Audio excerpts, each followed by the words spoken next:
All right, good morning. It's the big election day. I'm Faye D'Souza. Thank you for joining us. We're partnering with the team at Quint to bring you the latest numbers and to bring you an analysis that's a little more measured. We're not going to be as excited. We're not going to be as jumpy. We're just going to bring you the numbers as they happen. We're going to try and put those up on your screen right now. We're waiting for the first trickle of numbers to come in. Remember, the postal ballots come in the first thing in the morning. As the day progresses, normally in a state elections, things tend to wrap up pretty quickly. I want to introduce my first guest right now.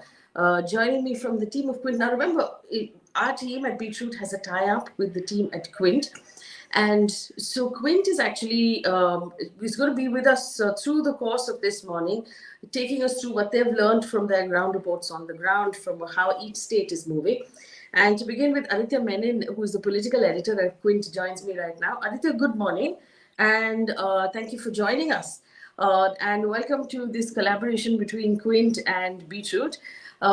So extremely interesting sort of numbers are going to come in. We've seen what the exit polls are already telling us.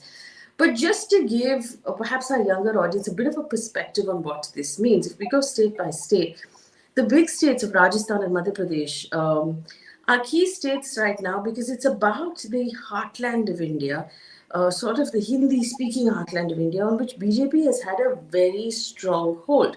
Madhya Pradesh particularly, to remind our audience, you'll remember that the Congress actually won Madhya Pradesh. And then midway through that term in 2020, that government fell, the Kamal Nath government fell because Jyotiraditya Scindia broke away and joined the BJP. And then the Shivraj Singh Chauhan government came back. Now, Shivraj Singh Chauhan is hoping for another term. This would be his fifth term as chief minister. But we understand there's a fair amount of anti-incumbency against him. Now, how crucial is Madhya Pradesh for the BJP to sort of assert the fact that it still has a stronghold over that Hindi heartland? Absolutely. Madhya Pradesh, Rajasthan, Chhattisgarh, put together, these three states have 65 Lok Sabha seats, and BJP holds 61 out of 65. Congress holds just three, and one is, of course, with a party which was a BJP ally, now no longer a BJP ally, the Rashtriya Loktantrik Party. So it's absolutely essential for the BJP to sweep these states if it has to come anyway close to winning the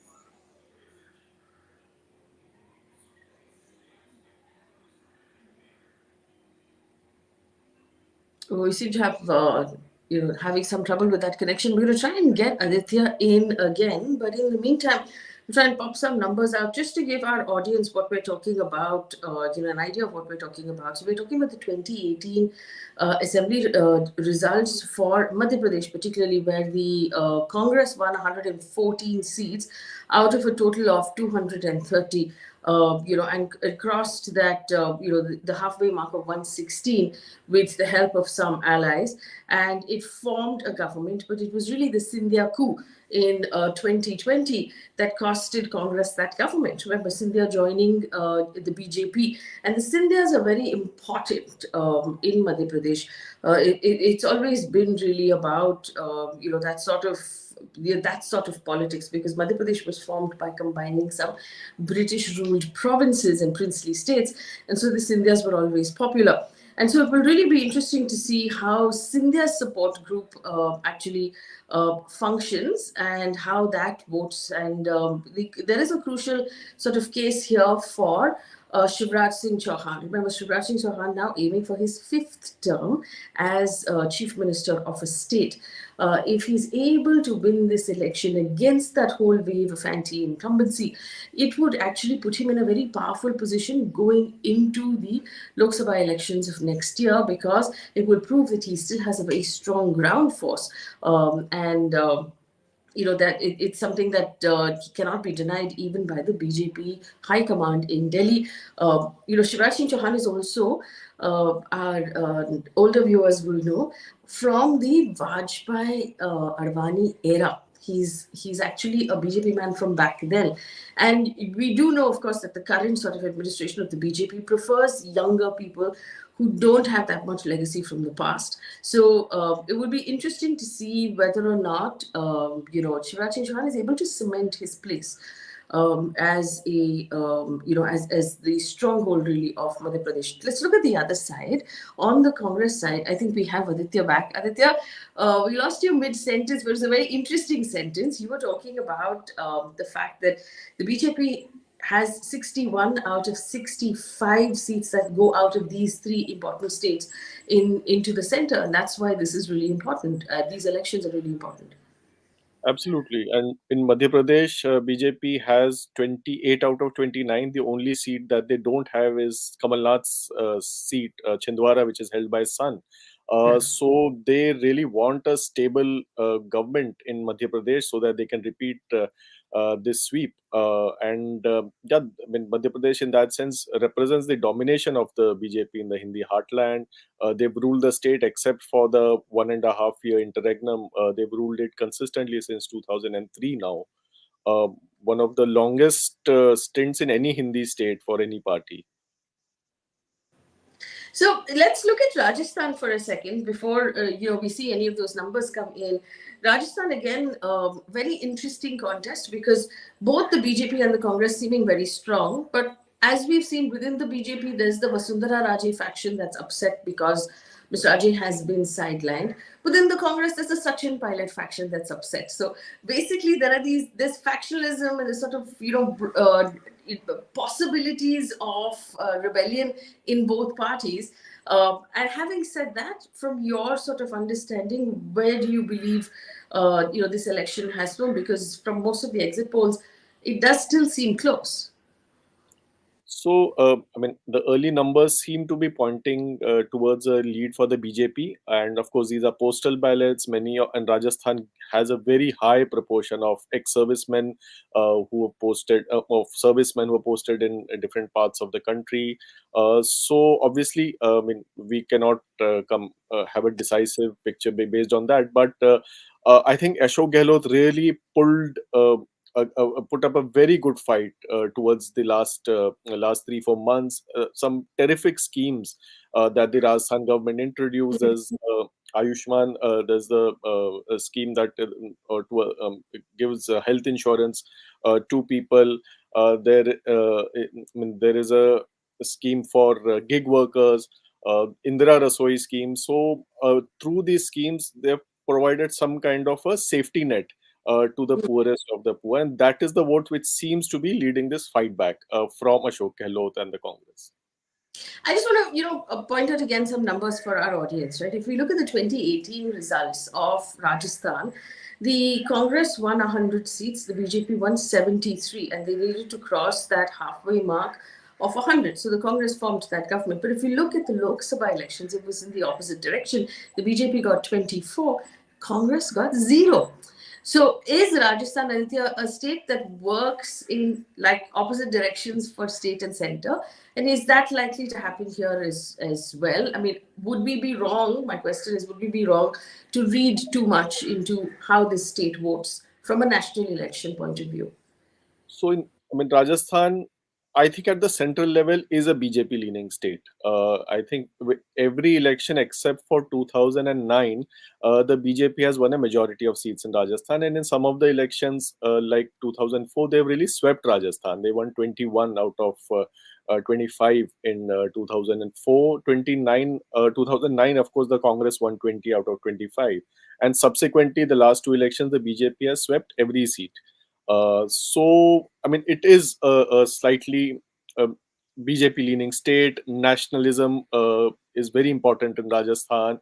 Prime Minister Modi enjoys a very high degree of popularity. Even when the BJP lost last time, the slogan was कि Modi तुझसे बैर नहीं, राजे तेरी खैर नहीं, which clearly showed that the resentment, if at all, was against the the then state government and not against the PM. So yeah, Rajasthan is probably a BJP leaning state. It was during Vajpayee's time. It is also a BJP leaning during Modi's time at the national level. At the state level, of course, because of a very robust state leadership of the Congress is far more competitive.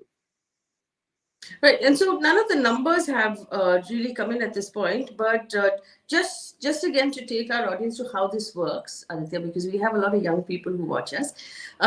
Between say about 8:30 and 9:30, is it just postal ballots? At what point will the actual sort of real leads start coming in? I think till about 9:15, it's mostly postal ballots. So I mean, those are not very high. So the leads are slightly distorted at that point of time. Some people in the past have sort of decided to call the election based on postal ballots and got it terribly wrong. So we should really not venture in that territory. But I think by around 10, the states which are delivering a clear verdict should be pointing in a direction, in a particular direction. But most of the states this time seem extremely close. So we might have a slightly longer day today. Yeah, yeah. Also, just to take our audience through some points of how this works, right? So when we say leads, it basically means that in every sort of county, in every constituency, there will be a strong room in which the boxes have been kept. Now, each box is not connected to other boxes, which is really important to understand. So it's not a one press a button where you find the entire results. Every box is to be opened in the presence of people who are observing, and that box's numbers come out.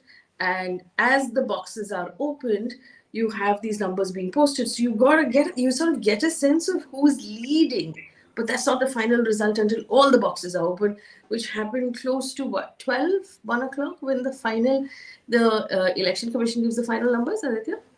Sometimes even later. I think many of the seats, especially in the Hindi heartland, because the number of voters are quite high, so we might have close to 30 rounds, 25 rounds. I mean, each round means each booth has been counted, and that's how one round is sort of a party is leading in that round, and then of course all the rounds are put together, and that's when the final result is declared. So I think it's we might maybe closely fought seats, it will be clear only around say around one.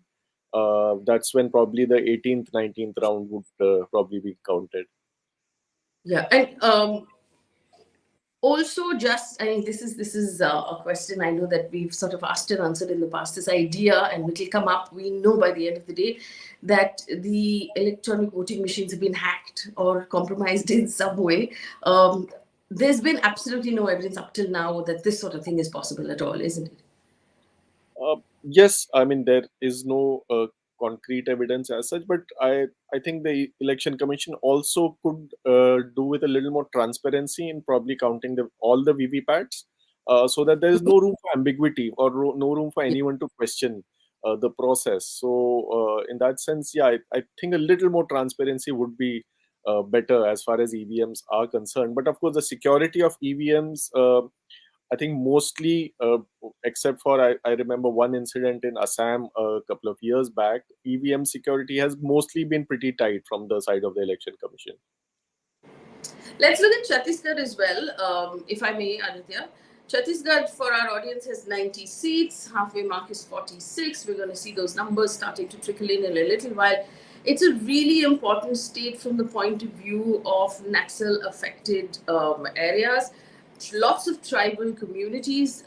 They have very specific issues that need to be addressed that have not been addressed up till now, including coal mining, and what happens to the environment, what happens to the forests around coal mining that deeply affect the tribal population of Chhattisgarh, and we've seen that sort of pop up as well. Is it a given for Bhupesh Baghel, or is there some room there for the BJP to still gain something? So about a couple of months back, all the exit polls seem to be indicating that Bhupesh Baghel will win comfortably. But the BJP, being the kind of election machinery that it is, I think they really pulled things back towards the when the campaign began. So the exit polls now say that it's far more closer than what was expected in the opinion polls a couple of months back. And of course, except for the last election, 2018, where Baghel won, the Congress under Baghel won almost two-thirds majority. Every election in Chhattisgarh, has the two parties have been broadly having the same vote share, 1 or 2% apart, and in terms of seats, about 5 seats or 10 seats apart. So the state historically has given slightly closer mandates. I think this election won't be any exception. I think this election also will deliver a close mandate, be it for Mr. Baghel or for the BJP. As far as the tribal seats are concerned, and it's 29 out of 90 seats are reserved for STs, and all those areas are tribal majority areas. So it's actually a very good indicator of where Adivasi votes in across the country are headed if one just looks at the tribal belt in Chhattisgarh. And of course, the very interesting state of Telangana. The exit polls are giving us an indication that there may be an upset. And I say upset because Telangana has had only one chief minister in its very short history. Telangana is not a very old state, it just came about recently. And the person sort of that spearheaded the breaking of erstwhile Andhra Pradesh into Andhra Pradesh and Telangana is K. Chandrasekhar Rao, has been the chief minister of the state ever since. But now we understand from the exit polls that that may change, that the Congress might actually, have room here to take the state away from KCR and from his party, the BRS. But it was very interesting. Before these elections happened, the BRS was actually flexing some sort of national presence. There was a little bit of movement towards the border between Telangana and Maharashtra. They changed their name also to sort of reflect a more national presence. But do you actually think that they may lose the state, and so that national presence then might be an argument for a different name? Yeah, absolutely. If they end up losing the state, I think any national kind of expansion pitch from KCR will sort of be nipped in the bud, because all of it was sort of dependent on them holding on to Telangana, and that too with a sizable margin.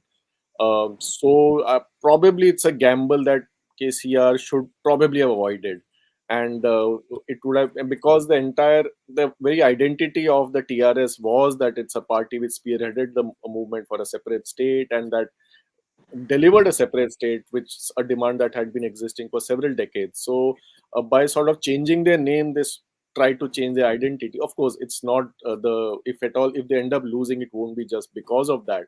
But Yeah. clearly, I mean, it would have been better if KCR had prioritized just trying to retain the state and deliver on the promises he had made. But generally on the ground, there has been a sense of corruption. There's been a sense there are a lot of reports of land grabbing in and around Hyderabad. I mean, I used to be a reporter in Hyderabad. Land grabbing around Hyderabad is a 20, 30-year problem. It's not specific to this government. It's every government in Hyderabad over the last few decades, in Andhra Pradesh as well, has had an issue with corruption and land grabbing. But in KCR's case, particularly, there is a sense that the power is being held by only him and his family. Is that going against them within their party as well? I think this land grab culture is also. I mean, there was a sentiment in among the people in Telangana that it's the outsiders from coastal Andhra who are coming and doing this land grab in and around Hyderabad, especially Kukatpalli and those areas. Yeah. And so when the TRS came to power, it was the sense that now our time has come and we will be the ones who will So we sort will of grab the land. do those things. So I think that's where this the sort of things happened with a bit of with bit of vengeance to begin with, and in not a very controlled manner.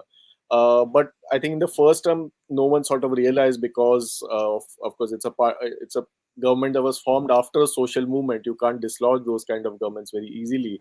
But in the second term, expectations were high, and then all these things started bothering people, and it created a negative perception which the Congress seems to have exploited pretty well. Well, we have a couple of questions. If you don't mind, Aditya, I'd like to ask some of these questions. Prashant Bhushan Sharma. I don't think it's that Prashant Bhushan from Supreme Court, but it's just Prashant Bhushan Sharma who says, if exit polls are to be believed, Rajasthan continues its tradition, I think, switching between parties. Where did Mr. Gehlot, he says, lose the plot? I'm going to refine that question. See, where did he go wrong, if at all? What has he done wrong? Of course, exit polls, two of the exit polls, I think it was India Today Access and today's Chanakya did predict that the Congress might be ahead of the BJP. But I mean, if the results are going in the direction they seem to be going, I think what went wrong for Mr. Gehlot is that too many of the schemes and too happened a little too late in the day. So not he really couldn't do too much to sort of iron the issues in terms of delivery, and also to communicate that it is his government that is giving the schemes, because often many places the benefits were coming from the state government, but the voters thought it was coming from the central government and Modi was giving those things. So that was one issue. The second thing, because of the rebellion of Sachin Pilot and the MLAs who stayed loyal to Gehlot was in many ways indebted to them and gave them a free hand in running their constituencies. And that created a perception that these MLAs have become corrupt, and there was a great deal of resentment against the MLAs. And because he was indebted to those MLAs, he couldn't cut as many tickets as he probably needed to retain the state. So these two things seem to have gone wrong for Mr. Gehlot.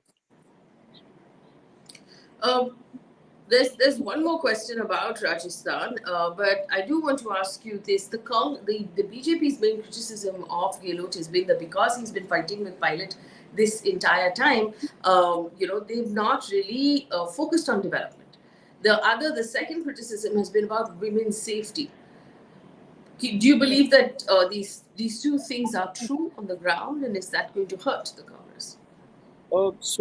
I'll actually take the women's safety thing first. If one looks at the Access India Today survey, the Congress is actually doing better among women than it is doing among men. It has a much higher lead among women voters, while the BJP has a very narrow lead among men voters. So, if at all women's safety is such a big issue, it doesn't seem to be affecting women voters as much.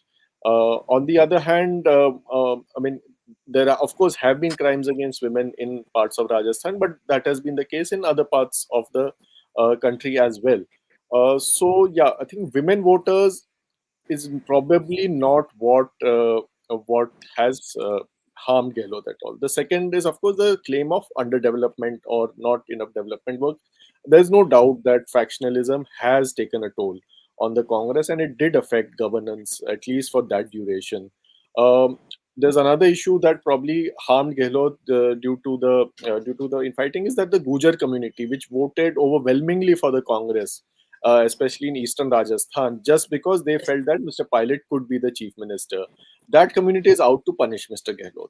And they feel that Pilot will get a chance only if Mr. Gehlot loses this time. So that vote seems to be shifting away from the Congress. So yeah, these two things, that's how I feel they seem to have operated. So that's really interesting. So basically, you're saying that the Sachin Pilot's support group within the Gujar community don't mind the Congress losing this election in order to get Gehlot out of the way, so that Sachin Pilot might stand a chance in the future. That's actually, that's sort of a tough fight there.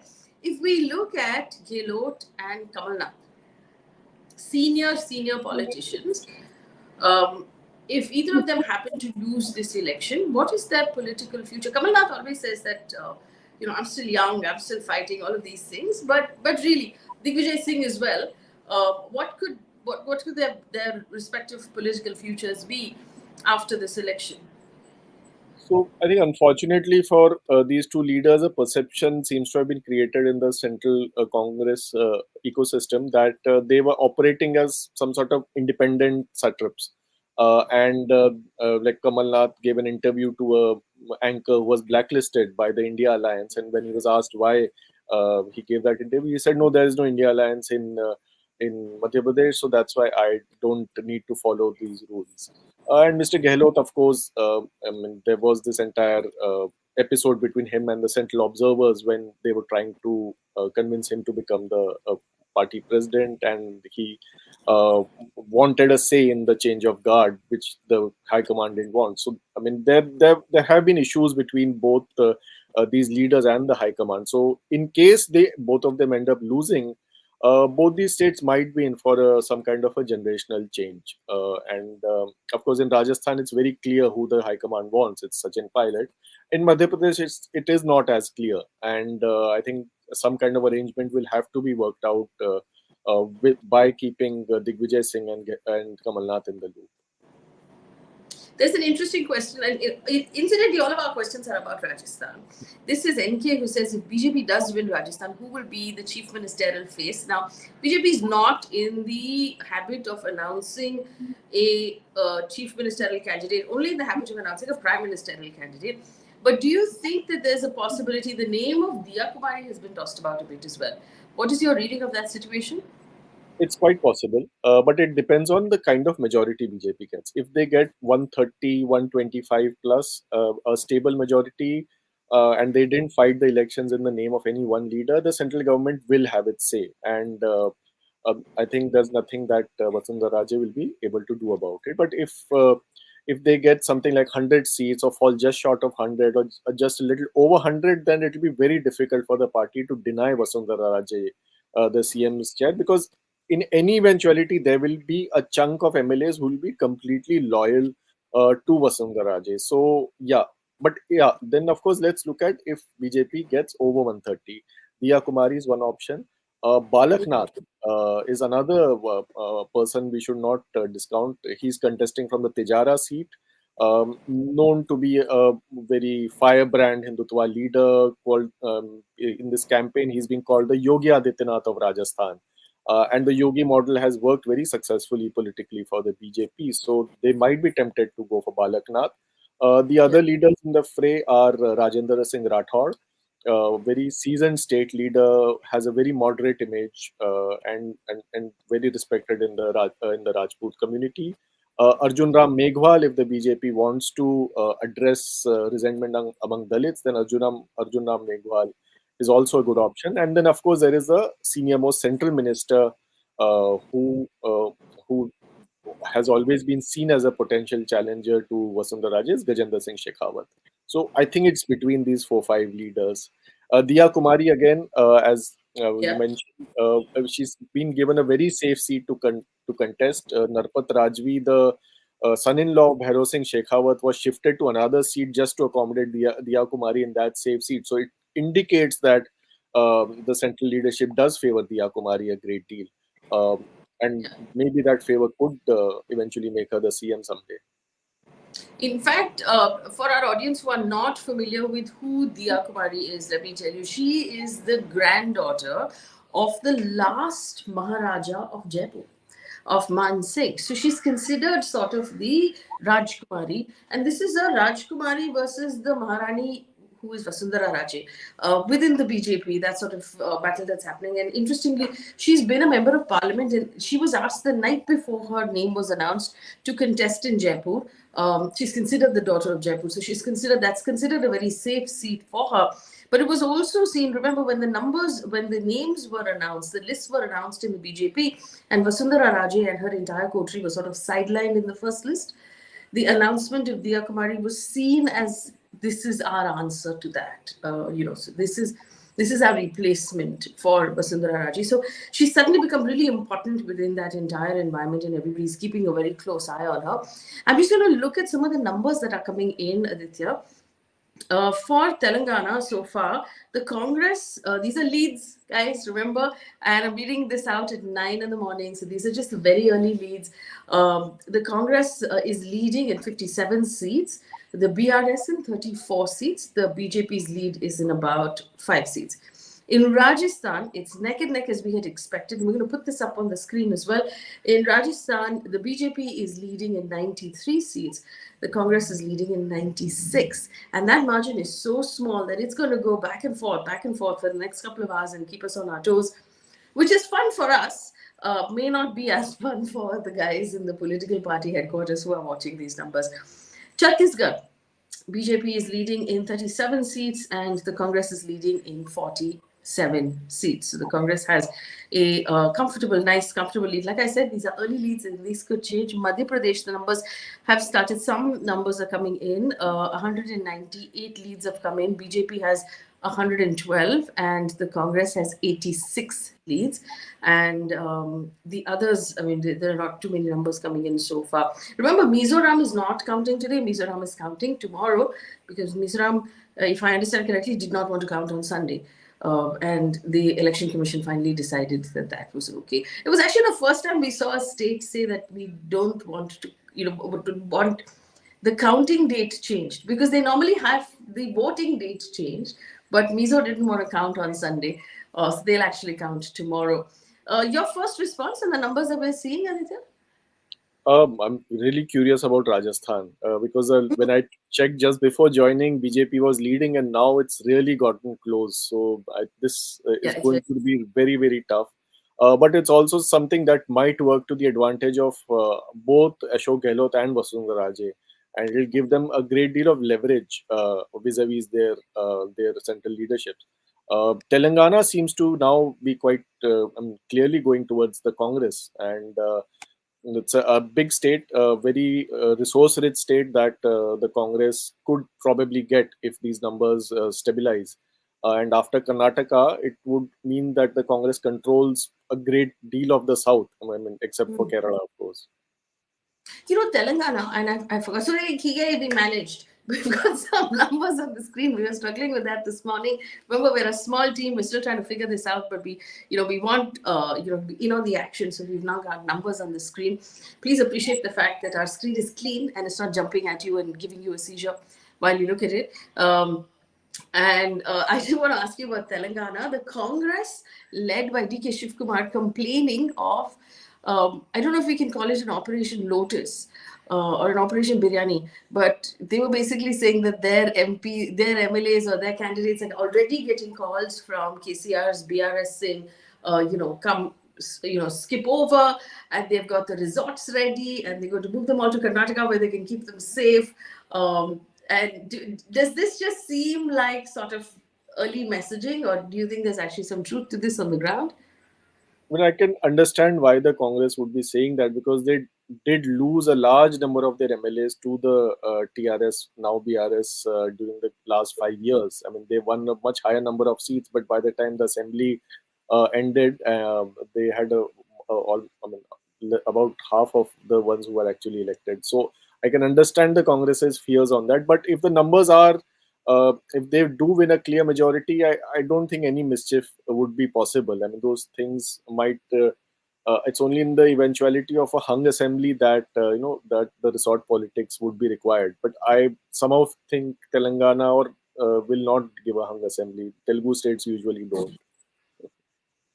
They decide clearly on one side or the other. We have a couple of more questions. Aman Pishabri joins us. Hi, Aman. He says, do government schemes and subsidies stop with a change in party? Will there be policy paralysis? And this is a really interesting question, right? Because the BJP and the Prime Minister has been very clear about what he calls the raillery culture, saying we're not going to give out this sort of free stuff.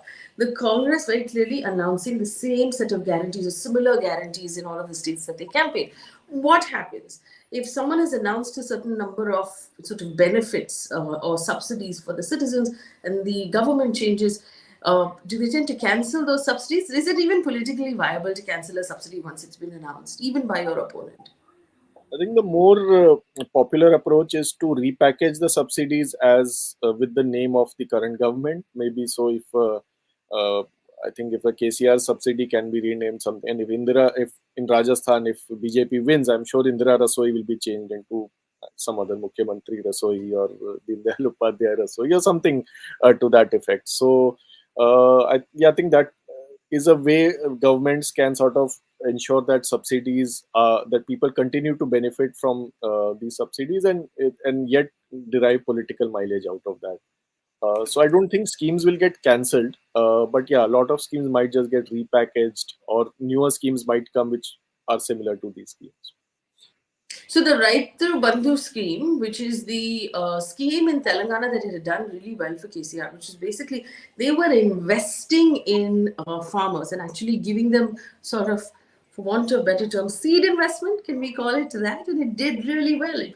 It was not a loan waiver, but it was, hey, we're going to give you money to sort of get started, buy your tractor, buy your pump, do whatever you need in order to take your farming to the next level. And the farmers really responded to that. Remember, between Telangana and Andhra Pradesh, for our audience who are not familiar, Andhra Pradesh has the coast. It has Vijayawada. It has these are very rich areas. They grow rice. It's the rice bowl per se of India, And the Telangana portions are dry, they're arid, there wasn't enough successful farming happening, there wasn't enough money, and they sort of felt like they were being, like Aditya was telling us, overridden by the rich guys in Andhra Pradesh. Now, KCR managed to split that up and also invest in the farmers to a point where they started doing well. Does the anti incumbency of the corruption perhaps override that as well, Aditya? I think yes. Also, I think expectations change. I think what happened in the first term was, of course, a great deal of historical injustices being sort of addressed. I think that was the sense that the first term was all about.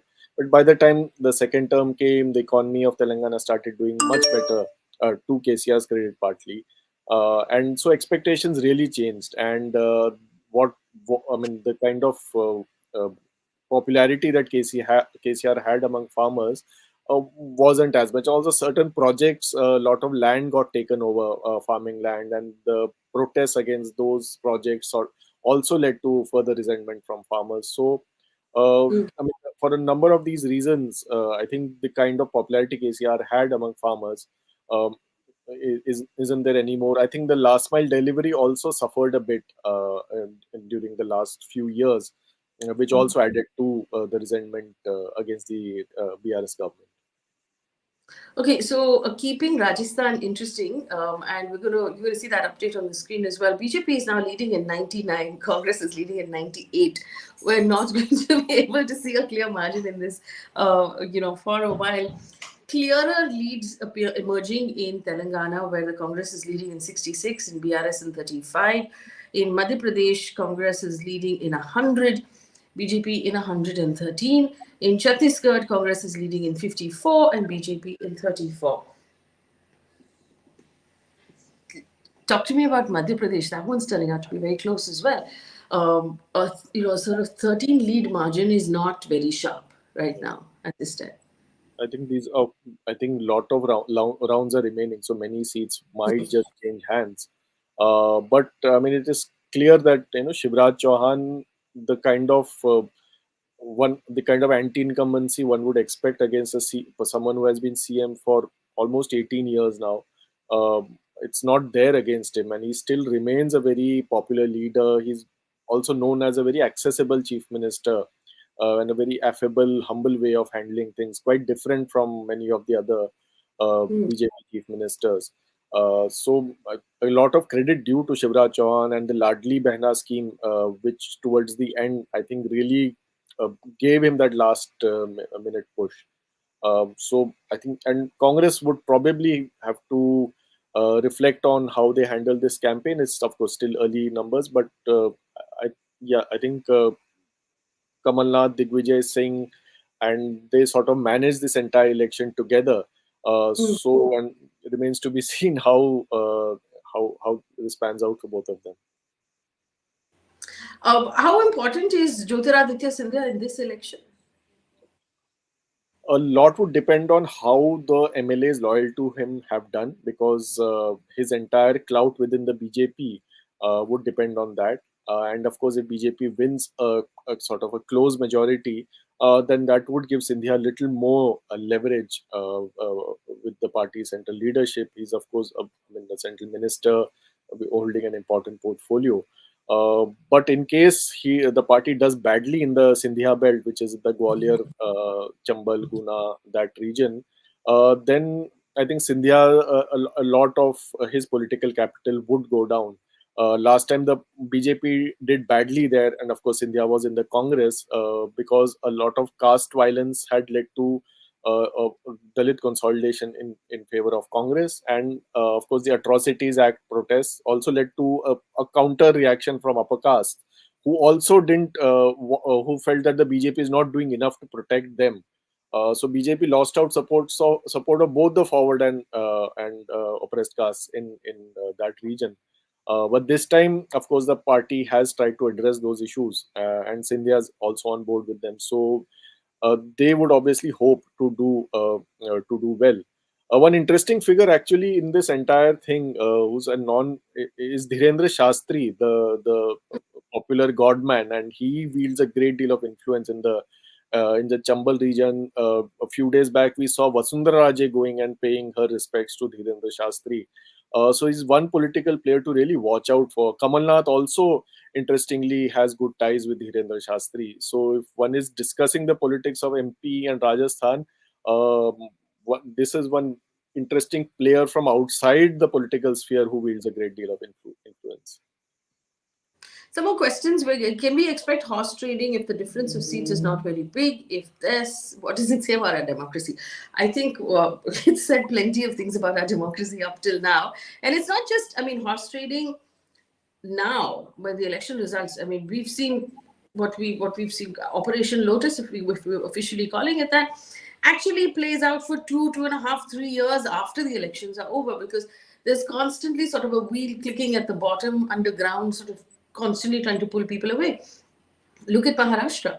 It's difficult for those of us who live in Maharashtra to even figure out which party is in power at any given point of time, because they're all in factions and they're all, sort of fighting, and nobody's actually clearly, called out a side yet. So it's no longer horse trading, is it, Aditya? The BJP and its Operation Lotus has given a completely new meaning to how this works. I think the scale of horse trading has really, really changed. Earlier, we had, of course, one or two MLAs trickling down, get changing sides here and there, and flaunting the anti-defection law. But now, of course, the anti-defection law is nicely being subverted by entire factions being moved that side. And you rightly said about Maharashtra. Now you have both sides have a Sena and an NCP. So, so it's quite different. Of course, the Congress in Karnataka keeps threatening that they will do a counter Operation Lotus on the BJP. So I think in people like If DK are in. anybody, yeah, if anybody has the gumption to do a reverse Lotus on the BJP, it's possibly DK Shivkumar. Nobody else. And if Congress comes back to power in Telangana, I think there will be a threat to some of the BRS MLAs. I think the Congress would want to a bit of payback for the kind of defections that took place during the BRS era. So we Yeah, and might have to watch out for that. see, Aditya, this is the interesting thing about the Congress historically, right? The Congress is called the grand old party because many parties have birthed from the Congress. So every time a new party comes up in our country, a lot of those people come out of the Congress. So take, for example, Mamata Banerjee's TMC. Take, for example, Sharad Pawar's NCP, which are now strong parties, but they all came out of the Congress, and so did the TRS/BRS. KCR pulled a lot of his followers out of the Congress. Absolutely. And the strange part in this is that, if a leader comes out of the BJP, their political career mostly gets finished. Madan Lal Khurana, Uma Bharti, Babulal Marandi, all of so many leaders, they left the BJP, BS Yediyurappa, and they had to come back and sort of make peace with the party. On the other hand, anyone who leaves the Congress actually becomes stronger. Mamata Banerjee holds more influence than she would ever have had she remained in the Congress. Same goes for Jagan Mohan Reddy or for Sharad Pawar. It does say a lot about how both these parties function, and the difference between having a cadre party and on one hand, which is the BJP, and a party of notables like the Congress on the other. Yeah, so let me just look through the numbers once again. It's still looking very close in Rajasthan. Now the lead say BJP 93, Congress 94. So again, this is going to go down to the wire. It's going to be a little bit T20 is going to happen over here, and if we remember what happened with our World Cup, we should not get excited about anything until the last till the last sort of ball is bowled. Telangana, interestingly, Congress is leading in 59 seats. That's numbers on your screen. The Congress is now leading in 61 seats, and the BJP has 8. The BRS is 37.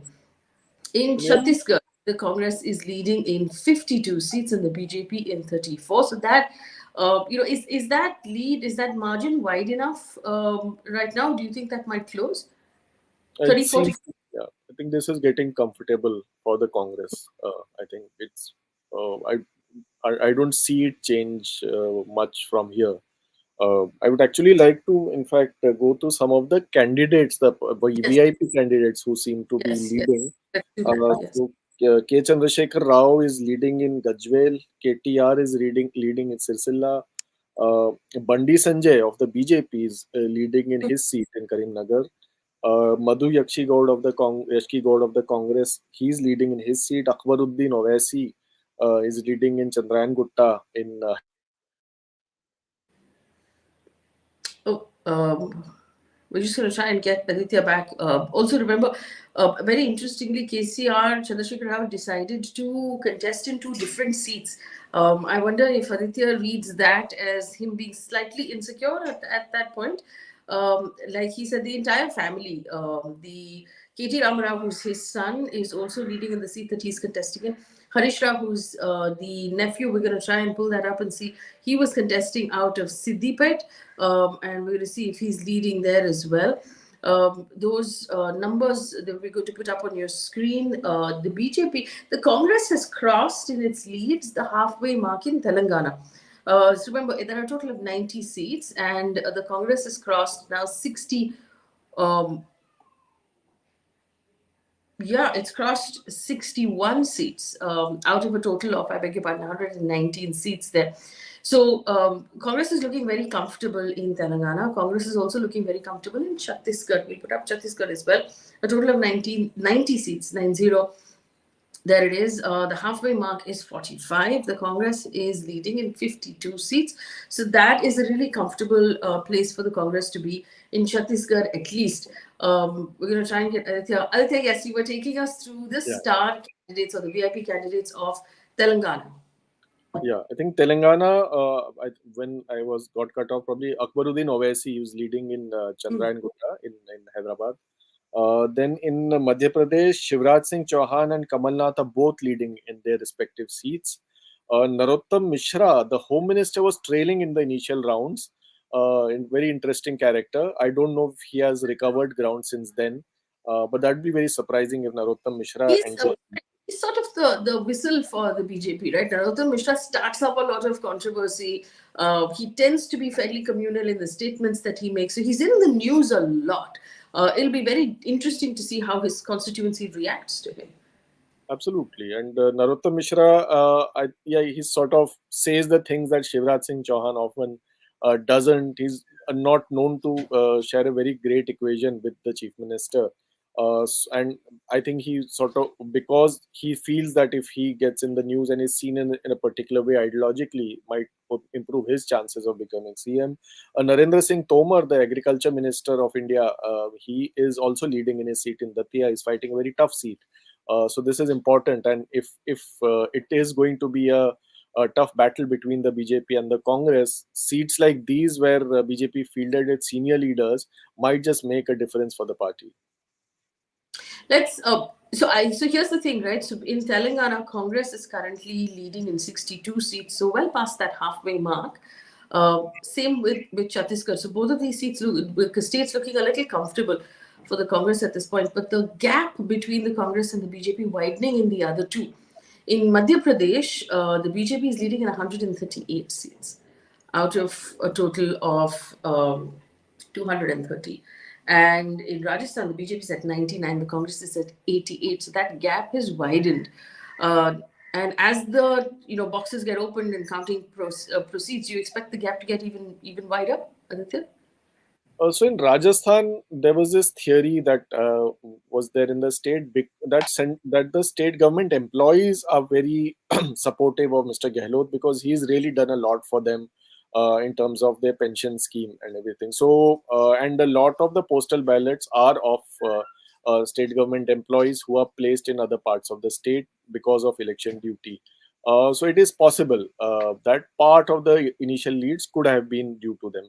Of course, it would not have extended till this hour right now, but so it is possible as more and more seats get counted that the lead might increase in Rajasthan. But in Madhya Pradesh, that explanation might not work. So it really could go either ways. A lot of seats in MP are very remote. and tribal dominated. So those seats will report a little later, and Congress is expecting to do better in those pockets. So I think MP, we probably may not see the same pattern extending for rest of the county. So I just noticed something really interesting, right? Sachin Pilot is trailing in Tonk. Okay. Oh, this is surprising. He won with a huge margin last time, Yeah. and probably among the highest in the state. But he was BJP, of course, carried out a very aggressive campaign against him. They brought Ramesh Bidhudi, who is their South Delhi MP, and he made that hate speech in Parliament, and also belongs to the same Gujar community as Sachin Pilot. They got him to handle their campaign in Tonk, and his entire mandate was to somehow wean away Sachin Pilot's Gujar support. So Tonk is a very interesting seat. There is Gujars in very sizable numbers and Muslims in very sizable numbers. 9:30, Aditya, and if the information says that Sachin Pilot is trailing, how do you think that might reverse as these numbers get counted even further, or is it as of now still oh my God, I can't believe this is happening, and is It is Biduri going surprising. to get big sort Yeah, of? given the margin he won last time, him trailing at any point is a bit surprising. Doesn't mean he'll lose the seat. I think many rounds are to be counted, and since, as we were discussing, it's a very, I mean, the urban areas are Muslim majority, but the rural areas have a Gujar majority. So it depends on which area, with the booth of which area is being counted right now in Tonk. So it's possible that Pilot could recover from here. But him trailing itself is a big thing, which means clearly he has lost some ground compared to last time. So Biduri has made a dent. His really bad unparliamentary behavior seems to have paid off in some way. It's made a bit of a celebrity out of him, and that celebrity is now being used, within the caste bracket to sort of break away votes, and that seems to have worked. And there we have to stop for a second as a society and sort of consider where we are. Ashok Gehlot is leading, Vasundhara Raje is leading, Diya Kumari is leading, Rajendra Rathore is leading in their respective seats. KCR is trailing in Kamareddy.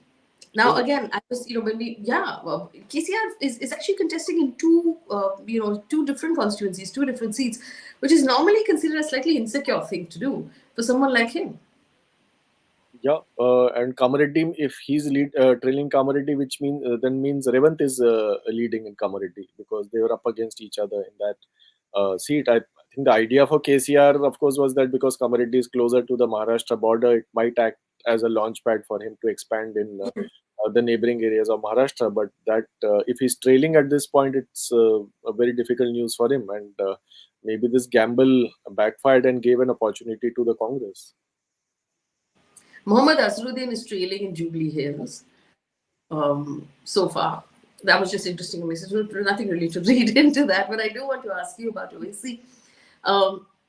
Owaisi here has made it clear that he will go with KCR if need be. Is that understood?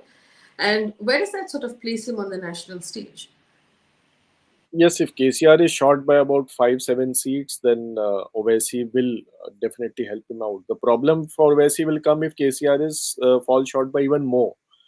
Then either KCR will have to take help from the BJP, and if BJP comes in, Owaisi will have to go out. And alternatively, if KCR loses, then Owaisi loses a great deal of leverage that he enjoyed in Telangana. And the Congress and Owaisi are always at loggerheads.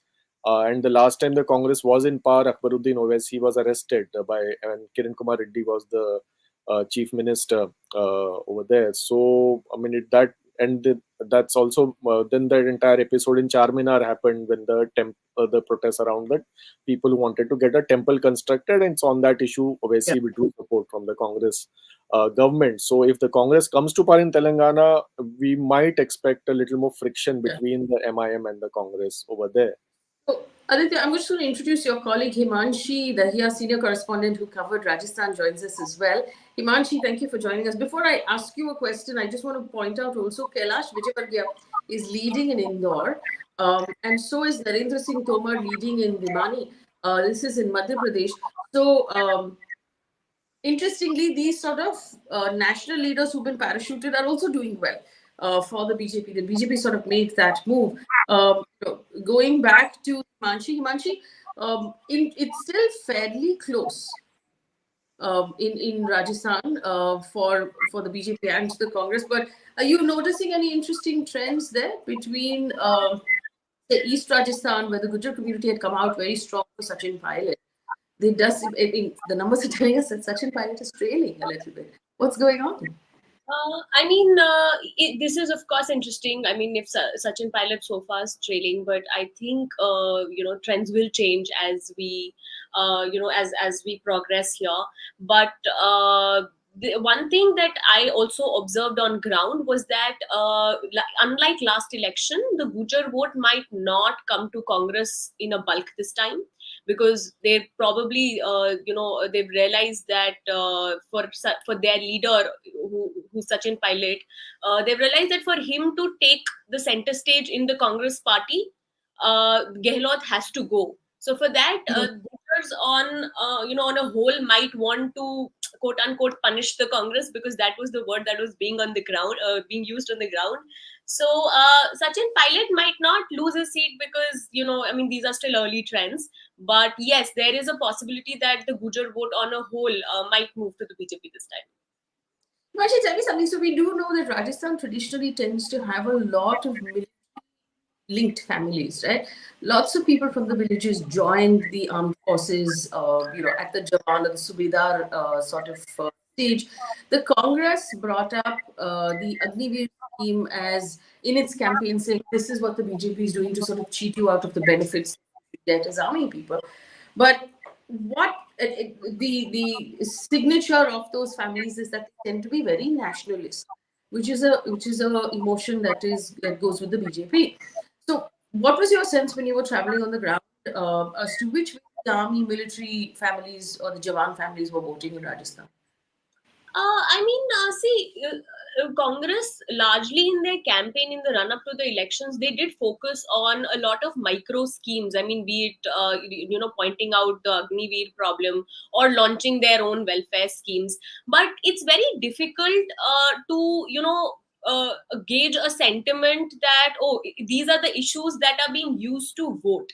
I mean, when you meet a family, or when you go to people and ask them, as to which way are they inclined to, it's not like they'll never tell you that, oh, it's this one particular scheme and this is what is, we're angry with BJP for, or, we're angry with the Congress for. So, and also, Agniveer is a scheme I mean, when we talk of Agniveer, we sort of talk about it at a national level. But when people vote in a state election, that is not primarily an issue. So my larger, the larger picture that I could draw from the ground was that people weren't exactly, they weren't going to vote on the basis of this. But still, there could have been some silent voters, because that is what probably explains this. Because the difference between the BJP and Congress so far is not huge. So we a lot of people were expecting that the Congress will not perform as well, because just of the trend that we follow in that we see in Rajasthan. So in that sense, probably these schemes, I mean, the discourse around it has worked in favor of the Congress, because they have managed to communicate this with the voters on the ground, that these are the things, and this is how the BJP is going to function. So in tandem with the central government. So probably yes, the voters did vote on those on those criteria, and that is what explains this narrow gap between the Congress and the BJP so far. So that gap is not as narrow anymore. If we look at the numbers now, the BJP is leading in 99 seats. Remember, the halfway mark is 100, and the Congress is leading in 83 seats. So it seems the gap seems to be widening, and I mean, if the BJP crosses 100, it will effectively have crossed the halfway mark as well. So Aditya's back. Do you see, the BJP crossing that halfway mark in leads in Rajasthan? And it does seem like that gap is getting wider. Becoming more comfortable there, the BJP? It does seem to be going in that direction. Also, I think others are at 17 right now, I was seeing, close to. So that is pretty interesting. A lot will depend on who these others are. If they are Congress rebels, then the chances are that they might just come back to the Congress and boost the Congress numbers. And if they are BJP rebels, and they'll probably go back to the BJP, then there is the Rashtriya Loktantrik Party, there is the Bharatiya Adivasi Party, which Himanshi covered on the ground. Very, very interesting political player in southern Rajasthan. I think in case BJP falls short or Congress falls short, these players might just come into action. But do you expect either of them to fall short? BJP leading at 98, it needs 100. It Of course, early leads, but yeah, BJP might just pull through by by about 5-7 seats. Let's see where this heads. But yeah, BJP may not need the help of their own rebels and the others. No, I'm laughing. I'm laughing because this is a political editor thing, right? All political editors, every time you ask them a question till like 12 baje, they'll be like, "Nee, early leads, early leads." I'm not sticking I my have neck to out. justify my relevance till then. No, that's why. Um, Himanshi, on the ground as well, I do want to understand the mood for or against Ashok Gehlot. Of course, everybody did tell us that it's not, Rajasthan doesn't vote on religion, they vote on caste, invariably. So Gehlot has that large Jat vote. There's also the farmer vote that's important. But what is the opinion about him personally as minister? Do the people of Rajasthan want him as chief minister for another term? I think the welfare schemes that the Congress launched in the run up to the polls, and how they were launched. I mean, how Gehlot was sort of placed at the center of the campaign. All the schemes that were not launched in his name. He was probably the only. It wasn't like Gehlot and Pilot were campaigning together, or both Gehlot and Pilot were being projected as the chief ministerial faces or as the leader of the campaign. So in that sense, the Congress went all out with just Gehlot as their leader, and the election Yeah. was fought in his name. And one thing that this election did is to, it has cemented his place as sort of a mass leader, where even when I was traveling on the ground, people were talking about him, people were talking about his schemes, and also, how they were advertised, because there were these big hoardings, a very BJP style, advertising policy they followed this time, where you usually we're very used to seeing Prime Minister. Modi's hoardings, those big banners and everything. Here in Rajasthan, it was Gehlot. You could see his face painted everywhere. Even in the remotest districts of the state, his presence was there, and people were talking about his schemes, good or bad. They were like, okay, the schemes are great, but they're not reaching us. Last mile connectivity was a problem, but good in whatever sense, people were talking about him, and that sort of has made him very popular. And also, what has added to his popularity is that the BJP didn't really have a CM face. So, he wasn't really fighting anybody who was in person. BJP looked very confused in terms of who is the leader of their campaign. So that has probably also added to the public sentiment going in Gehlot's favor. That okay, here we have a person who's been around for so many years, and the previous term at least. So in that sense, I think, yeah, I mean, it's really worked for the fact that the BJP looked a little listless in terms of who they want to lead the party, and at the same time, the Congress pushed Gehlot as the single leader of the party. But interestingly, the numbers on your screen tell us that the BJP is now at 101 leads, where the Congress is at 83. And I remember having this conversation with a couple of our analysts as well. Initially, we can bring Aditya back for this, because while BJP lost Karnataka, it was largely attributed to the fact, Aditya, that the BJP did not have a local leader face. They had lost out on Yediyurappa, they sidelined him, and that really hurt it. But the BJP was very clear they wanted to do the same thing again in Rajasthan. They sidelined Vasundhara Raje. They went without a local face. They sort of positioned the Prime Minister as their lead campaign face at this point. In the posters, in all of the, Vasundhara Raje was among all of the smaller sort of politicians in that, in terms of font size.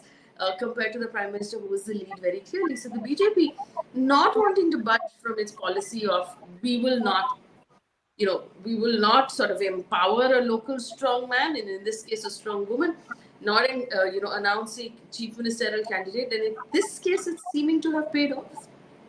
I think the difference between Rajasthan and Karnataka is that the language barrier is not there for the Prime Minister in Rajasthan or in Madhya Pradesh or Chhattisgarh for that matter. In Yeah. Karnataka,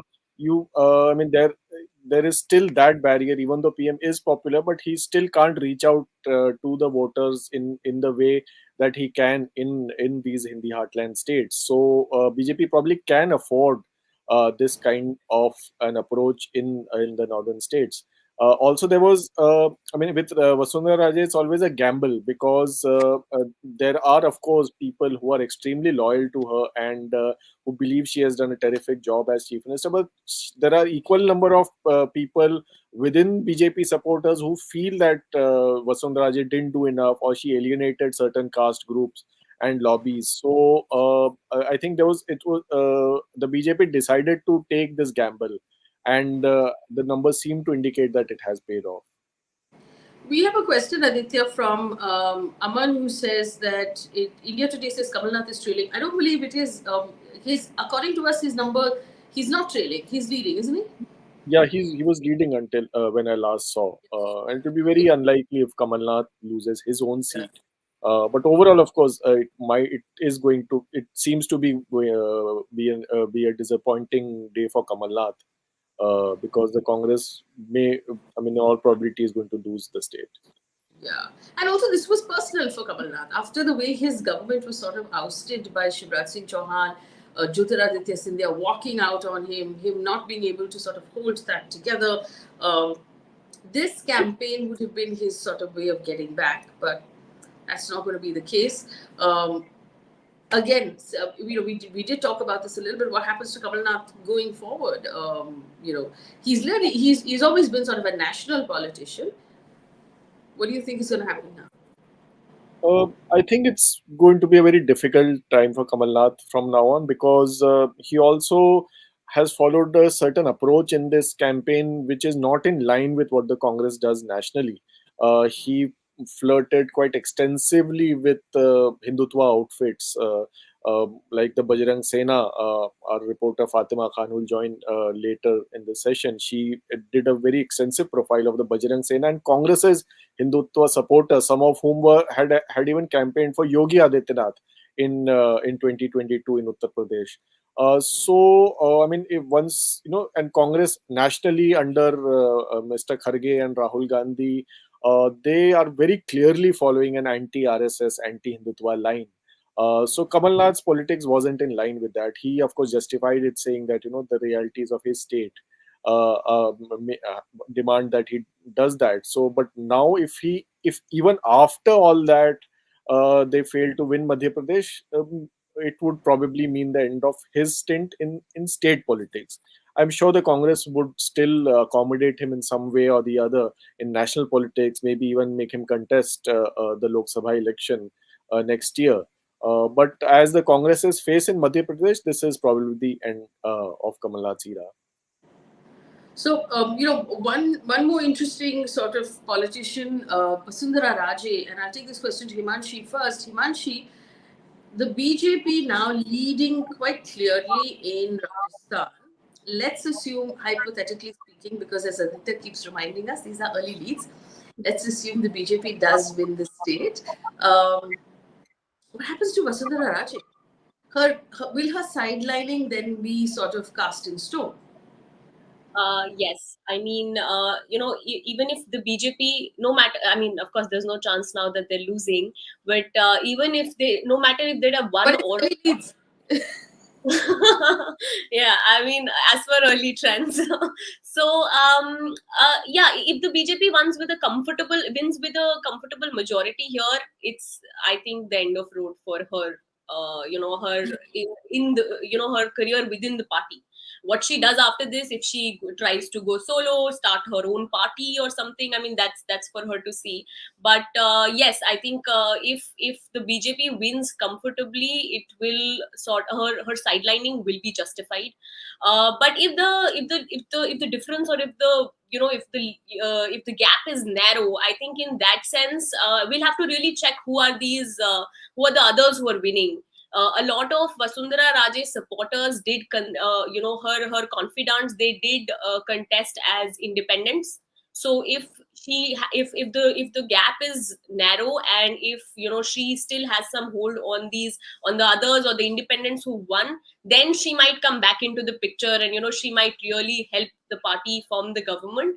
But so far, I mean, with the numbers that we're seeing right now, it does look like Vasundhara Raje's sidelining is, it will be justified, and she'll have to look for options outside BJP, or I mean, Yeah, yeah. but like Aditya pointed out a little while ago, no one has really found options outside the BJP. They always wind up just sort of satelliting and then coming back with random family members, to contest in their place. Um, so just reading out some of the things. Baghel is trailing from Patan in Chhattisgarh. Aditya, another like interesting upset as of 9:43.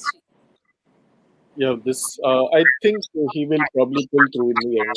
It doesn't seem that he will be under very significant threat. But of course, I mean, this is disappointing for him to even trail in a few rounds. Uh, but yeah, and the BJP, of course, gave a very very tough fight to Baghel because they wanted to tie him down to the constituency and ensure that he doesn't get to campaign across the state. So I think that BJP seems to have really put up a good challenge in his seat. But I do think he will eventually pull through. And if he doesn't, there is always TS Singh there. So people have begun arriving at Revant Reddy's house in Hyderabad with flowers, and they're starting to celebrate. Security has come in to Revant Reddy's house. Are you comfortable calling Telangana? Yeah, no doubt. I think Yeah. it seems pretty. And what about Chhattisgarh? Chhattisgarh also seems to be clear. I don't think things will change in Chhattisgarh. See, I think smaller states where I think the less amount of remote places are there, it's easier to call. Rajasthan is like there are 4 or 5 regions, so it becomes a little complicated. Madhya Pradesh again, four regions which all of them vote differently. So one is a little vary, but Telangana in that sense, I think seems to be pretty clear by now. What isn't clear, of course, is who the Congress will make chief minister. Revant Reddy, of course, will have the probably the most strongest case to make since he was the face of the campaign and he led the entire campaign. But there are the leaders who have been in Congress for longer, like Uttam Kumar Reddy. And of course, if the Congress wants to make a Dalit chief minister, there are very strong Dalit leaders in Telangana as well. So it will be interesting who the Congress chooses in the end. Yeah, so this is, this is really interesting. And just, I know that you have to, go at 10 because you have like a ton of work to do, and I'm going to let you get to it. But the interesting thing about the BRS in Telangana is that they sort of treated the Congress like a non-entity for even for the last 2 years. I mean, they just didn't consider them a threat at all. Was that arrogant? And are they now sort of, from what we understand, the party is really struggling. Not only is KCR himself trailing in one seat, the party itself is fully struggling across Telangana. It was arrogance, no doubt. But also Karnataka happened. And Karnataka really changed things for the Congress and Telangana and Karnataka. Many regions have great cultural similarities, especially the Hyderabad Karnataka belt, Bidar, and those regions which there are for them. Hyderabad is the nearest big city, so I think there's a lot of interaction there. So I think Karnataka and Congress got a great deal of resources, and then of course Mr. Kharge, who is from the Hyderabad Karnataka region, and he understands Telangana very very well. And a lot of the outreach with Dalit outfits, Mr. Kharge has been doing personally. He did it in Karnataka. He's done it again in Telangana. And this entire discourse of commoners versus feudal elites, sort of a dig at K. Chandrasekhar Rao, who belongs to the feudal Velamma caste. So that narrative the Congress seems to have gained from. So we understand that the BJP leads in early trends in Madhya Pradesh. Shivraj Singh Chauhan is meeting with Jyotiraditya Scindia as we speak. That's a piece of information that's coming in, right now. So really interesting sort of movements. This morning, Aditya telling us that perhaps Chhattisgarh and Telangana are a given. So Aditya, on the larger national sort of picture, BJP now completely ousted from South India, but has managed a strong, very, very strong hold over these two very important states of Rajasthan and Madhya Pradesh, which means that 2024 is as interesting as ever. I think if BJP manages to win back Rajasthan and retain Madhya Pradesh, it would be a net a win for the BJP today. And because it's the Congress would have won the two smaller states, Chhattisgarh, which has only about 11 MPs, and Telangana, which has 17 at the national level, whereas Rajasthan alone has 25 and Madhya Pradesh has 29. So for the BJP, no doubt it will be a very, very big win. Congress would also be happy having won Telangana, which will, of course, help it in terms of resources and its dominance of the South. Uh, uh, I think what might happen as a result, if let's assume BJP wins Rajasthan and MP and Congress wins Telangana and Chhattisgarh, I think we are looking at a much more bipolar 2024 election. Congress will in all probability wield much greater influence within the India alliance, and there will be. I think they will try to dictate terms Yeah, to the other parties, and that may on not the go other, well. yeah, that may not go down that well with the other parties. So it then remains to be seen whether the other This is parties really are interesting. Let stable me or just not. push this point before I let you go. The Congress has, it's not traditionally, but under Rahul Gandhi at least, made several attempts at alliances, failed several attempts at alliances at seat sharing point because those negotiations never go well. So you're actually saying these two victories that the Congress is taking home of Telangana and Chhattisgarh is going to hurt the negotiations even further because Congress is going to be even more bloated when it comes in. They're going to say, hey, look, we've won more states, so we should really call the shots. We're the biggest party. You should all listen to us. And that is going to put the India alliance in a fair amount of trouble. Because they would have just defeated a very strong regional party. So the Congress would fancy its chances of taking over the votes of other regional parties. And one party whose vote they uh, really want to take over is that of the Samajwadi Party in Uttar Pradesh. They feel that they can't revive in UP unless either they take over the SP or the BSP's base, or at least a part of their base among minorities and a section of the oppressed caste. So I think Congress really wants that base, and they will probably try and expand in that space. Now, whether the regional party, to what extent are they willing to accommodate the Congress? Because the Congress would, if it comes to seat sharing, for instance, the Congress would want a much greater share of the 80 seats in UP than probably the SP would like to give. Then there is the Aam Aadmi Party. The Congress and Aam Aadmi Party have a much even more bitter relationship than the Congress has with the Samajwadi Party. So if the Congress has just defeated KCR, and KCR and Kejriwal are known to be in good terms, the Congress would drive a harder bargain in Punjab and also demand more space in Delhi than the AAP would like to give. Yes, probably a little slightly more acrimonious India alliance internal dynamics in the months to come. So interesting numbers have moved in Madhya Pradesh. The BJP is leading in 130. The Congress is leading at 98. That gap has gotten, quite wide there for Madhya Pradesh. Rajasthan BJP leading in 97, Congress in 85. Um, and I'll also ask Himanshu this question, but Aditya, before you go, is Diya Kumari likely to be the next chief minister of the state of Rajasthan? If BJP gets 97, I don't think it will be Diya Kumari. She or even Balaknath, they would find it difficult to sort of rule with a smaller majority. I think then they would need a much more seasoned leader. Either they might just be forced to go back to Vasundhara Raje, or with someone who has more political finesse, like Rajendra Rathod or Arjun Ram Meghwal or Gajendra Singh Shekhawat. A leader who can sort of lead this narrow majority. If because 97 means BJP needs four more MLAs from among rebels. Many of them could be Vasundhara Raje loyalists, or they need the support of Hanuman Beniwal's party, who again then might want a say in who becomes chief minister. They are a Jat party. They might not be comfortable with a Rajput like Diya Kumari. So I think BJP will need some very deft handling of Rajasthan if this is the kind of majority they are getting.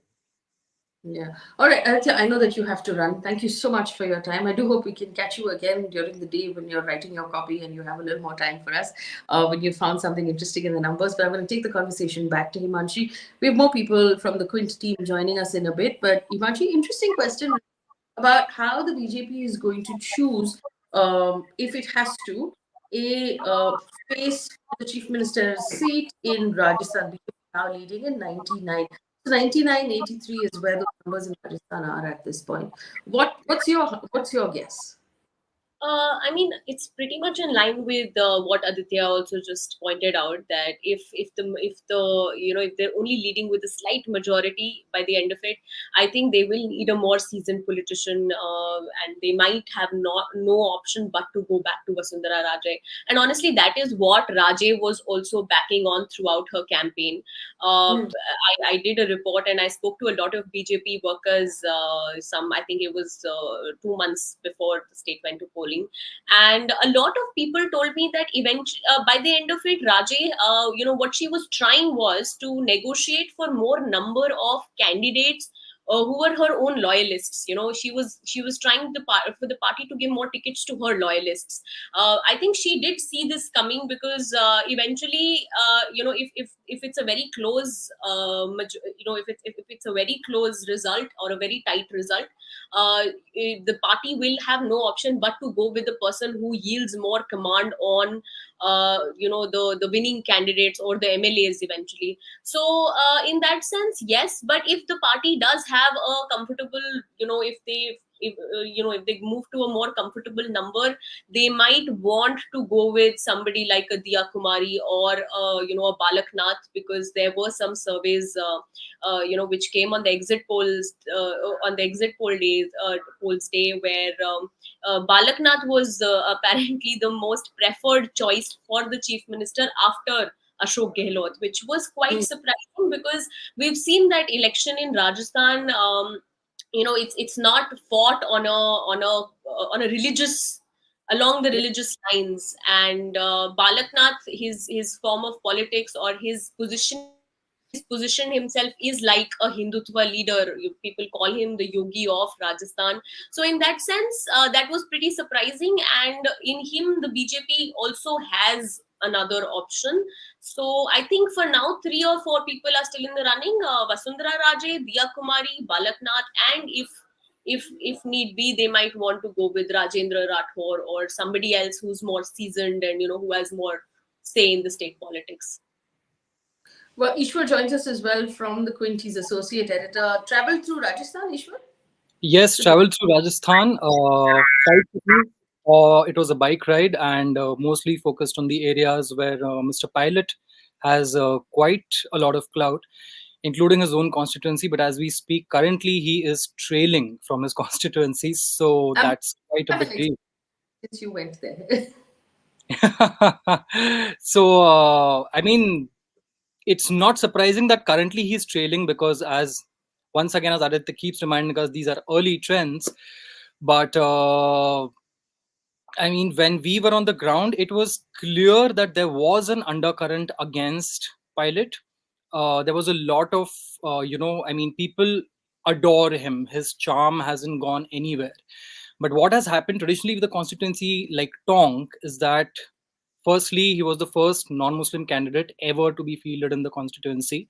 Since forever by the Congress.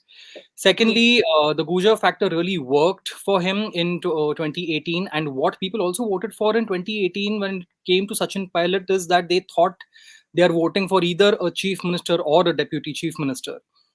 But this time, through the 5 years with all the infighting with Ashok Gehlot, which mostly kept him pinned to state level politics, there was an Yeah. undercurrent of quite some resentment in the local voters. As to most of them said that, we are so used to having a local candidate who's readily and easily available to us, that compared to that, Pilot was quite a big name. And many said that the historic mandate of 55,000 votes, which he won with in 2018 in Tong's history, is not going to be the same case again this time.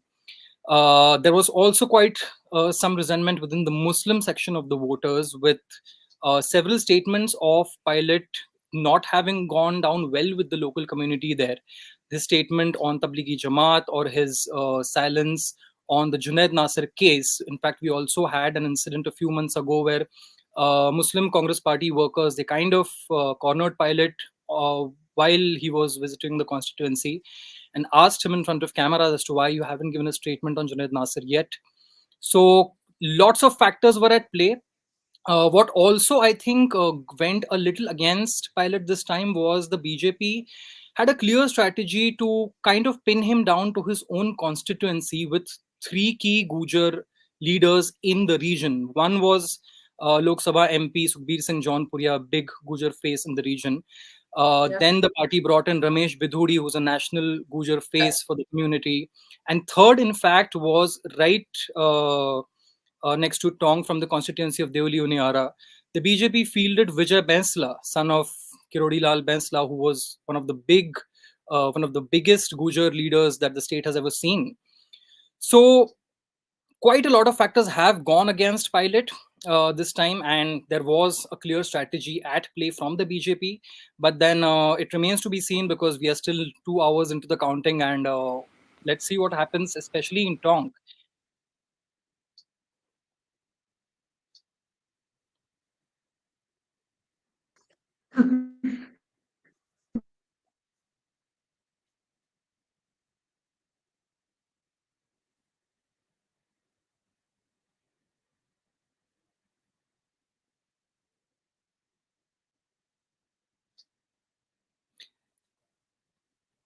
Also, if we speak about the constituency of Savai Madhopur, which comes in the Tong Savai Madhopur Lok Sabha, we quite have a tough battle there, with current Rajya Sabha MP Kirodi Lal Meena leading from the constituency.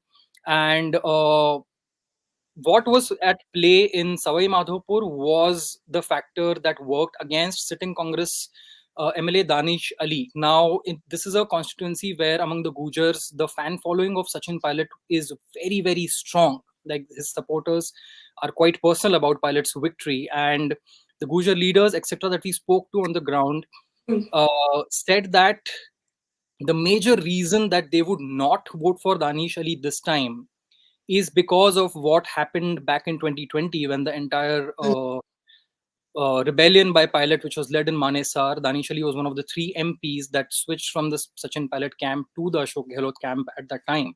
So that plays on the minds of Gujar voters in Savai Madhopur, and Sachin Pilot's charm is what the Congress is why the Congress is going to is trailing in this seat. Yes, and the numbers are looking interesting, but effectively what the exit polls have told us, and I'll just take our audience through those numbers right now. The BJP in Madhya Pradesh leading in 131 seats, the Congress in 94. The Rajasthan BJP has crossed that halfway mark. It's at 103. Remember, it needs 100 to form government in Rajasthan. So, while we keep saying that this is still early, I want to point out that now BJP is looking more and more comfortable with its lead in both Madhya Pradesh and Rajasthan.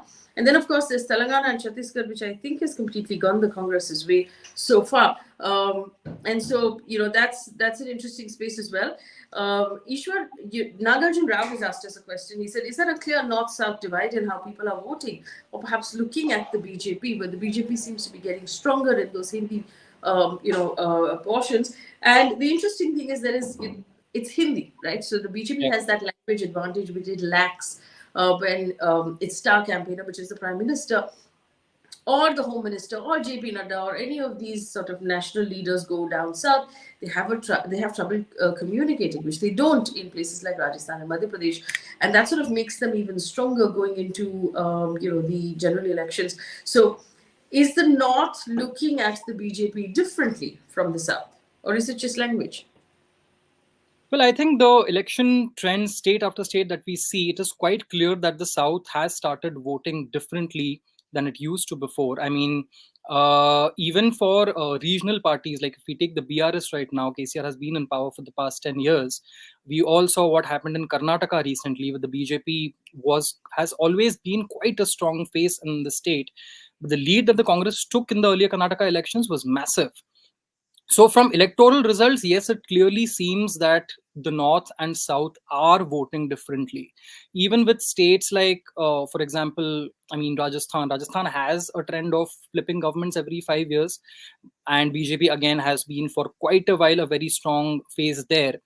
But despite that kind of, I mean, if we speak about Yeah. Ashok Gehlot, for example, as a chief minister, a lot of his critics on the ground that we met also said that this is one of the chief ministers who has done a lot of work. But despite that, the BJP is leading the way it is, despite not having a chief ministerial face.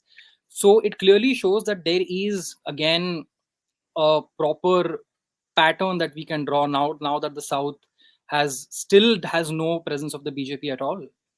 Yeah, so it's interesting. So we have right now one more correspondent from the Quint team who joins us. Meenakshi Shashikumar joins us. She covered Telangana. Just the person to have, Meenakshi, because we have a couple of questions for you. One question is from Aditya, who says, "What is causing the BRS downfall?" And that's interesting. So it's not just KCR, but the entire party. What did you pick up? Was it arrogance, or is there more to it? So I think there are several things at play here. Like if you look at it, one of the main things would be that there was a lot of anger against BRS MLAs on the ground, right? So when I was in Kerala, sorry, can you hear me? So your connection's a little weak. Okay. Yeah, try now.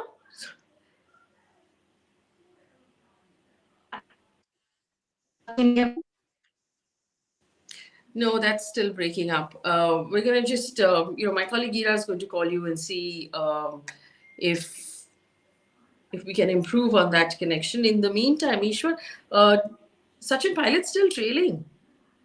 Yes, Sachin Pilot is still trailing, and that is something, in fact, we had anticipated quite a well, because if you speak to local experts, there was an undercurrent for sure. And what was very interesting when we were on the ground was that you switch on the camera or your voice recorder and speak to people, they will say a lot of good things about Pilot. They will praise Pilot. They will say that a lot of stuff that had never been done before. We haven't seen so much development. Pilot is the tallest leader, blah, blah, blah.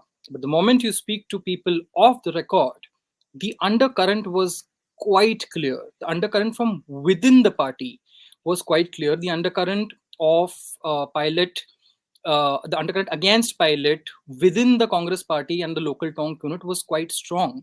There were certain reasons also behind it. I mean, in terms of development, people did feel that yes, a lot of things were done which were trailing for a few years. His work in terms of the local medical college was widely praised. And adding to that, Gehlot's scheme of free treatment in government hospitals for about 25 lakhs, that added to the Congress's prowess in the region. But what people particularly felt missing was this long pending demand of rail connectivity for Tonk, which people said that we know it was the job of the central government, but Pilot apparently got so busy in the infighting that he didn't really do as much as he could have, a leader of his stature could have. Yeah, In terms of development, also people feel that we thought we have a national name like Sachin Pilot, and but as much as development he could have gotten even while he was the deputy chief minister, we didn't see it that much. Thirdly, what largely bothered voters was the kind of lack of personal connect that pilot that they didn't feel from pilot the way they have felt from their previous candidates. Even if you look at the the narrative that the BJP was running in the region, even the BJP candidate Ajit Mehta, who's currently leading, he said that this is a fight between the son of Tonk and a national face.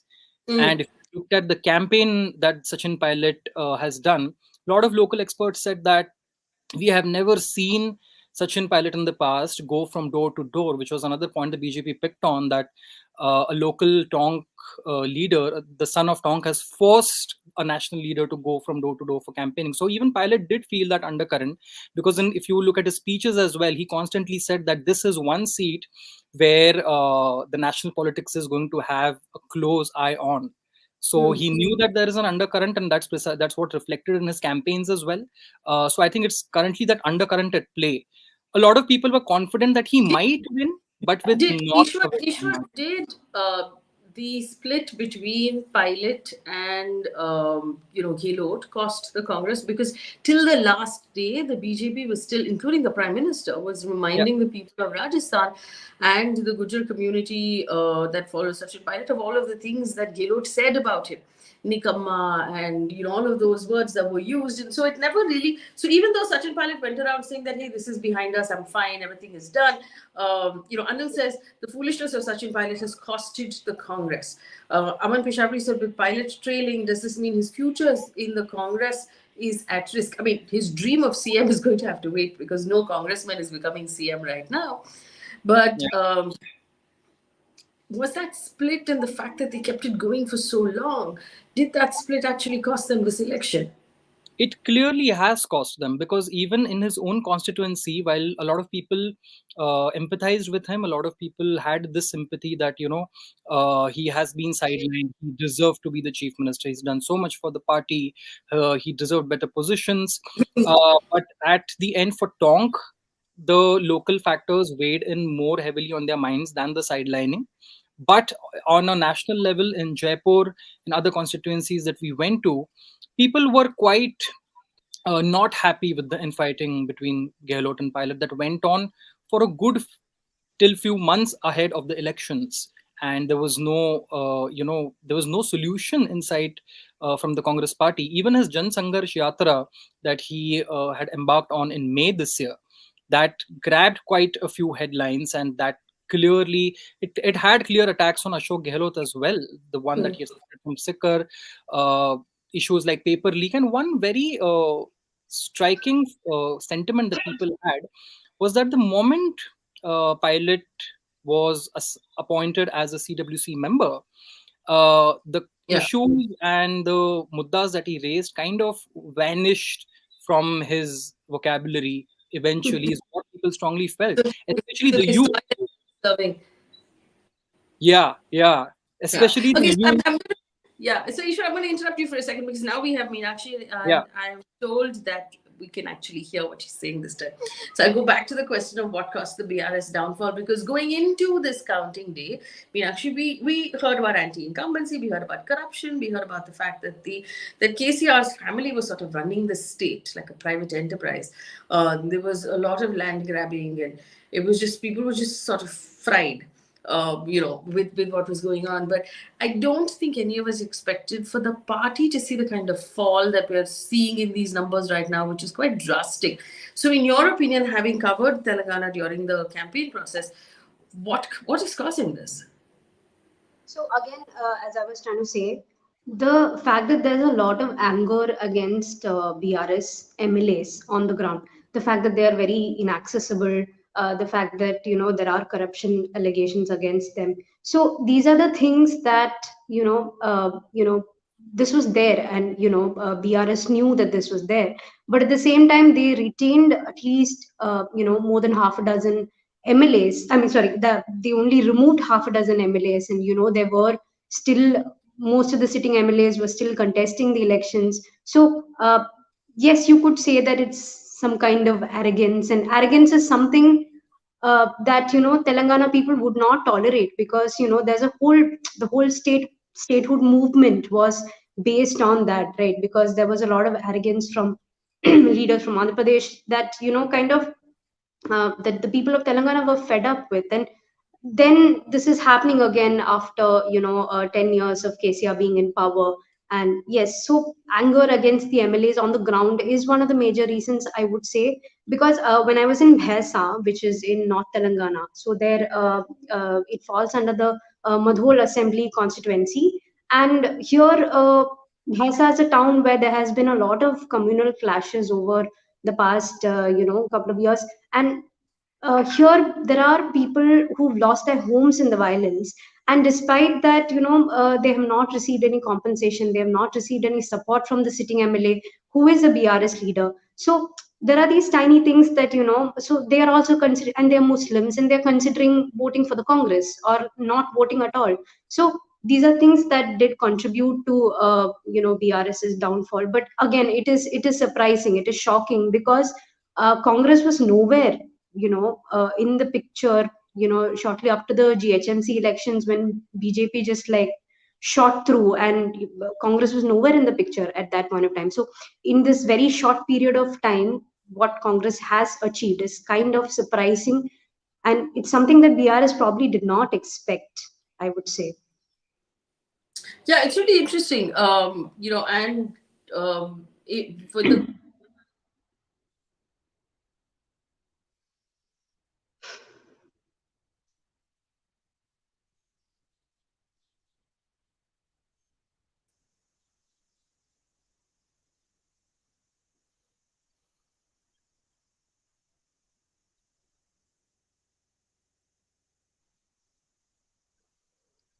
I think we've lost Faye temporarily there, but yeah, she's Yeah, back. sorry, I'm back. I just wanted to say thanks for that, Ishwar. That was helpful. I wanted to say from Meenakshi, is there any clarity from the Congress who the chief minister is likely to be in Telangana?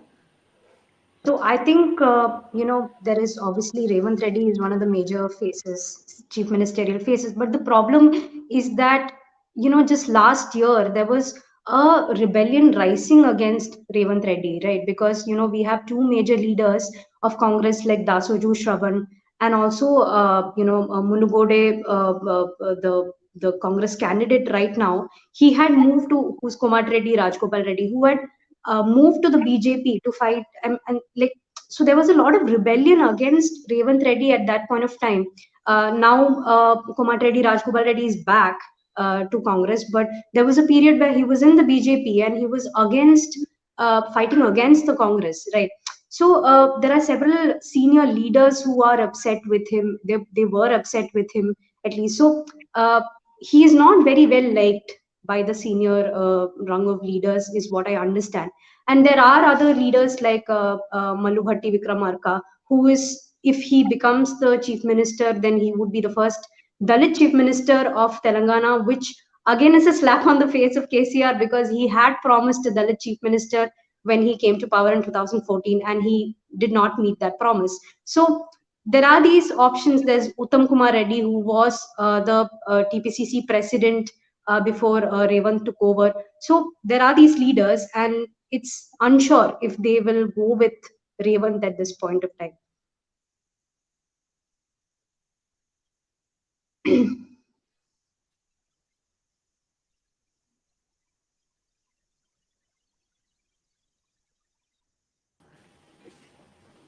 Sorry, I seem to have gotten cut again over there.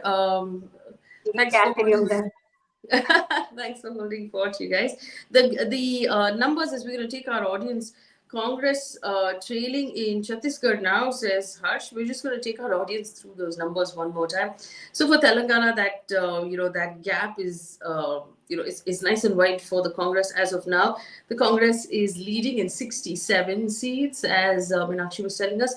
BRS in 39. In Rajasthan, BJP, his leads is crossed the halfway mark. BJP is leading in 106, whereas the Congress is at 78. So that gap again getting wider. Now, let's take a look at Chhattisgarh. But we were talking to Aditya. Aditya felt that okay, this is a fairly clear lead, but that gap is closing. It was 45 and 45 for BJP in Congress. It's now 44 and 46. So there's a 2-seat difference. Remember, 45 is the halfway mark. This is really close. BJP is gaining some of that ground. And so Chhattisgarh, guys, is not locked either. This could go either way as we're looking at it right now. Madhya Pradesh is looking very clear for the BJP. We'll put those up on your screen as well. The BJP is leading in 135 or 134 in Madhya Pradesh out of a total of 230. Remember, the halfway mark is 115. So BJP looking comfortable if this sort of lead continues. Congress is at 90 in Madhya Pradesh. And as you can see, this was about 10-15. So Telangana and Madhya Pradesh seems fairly clear.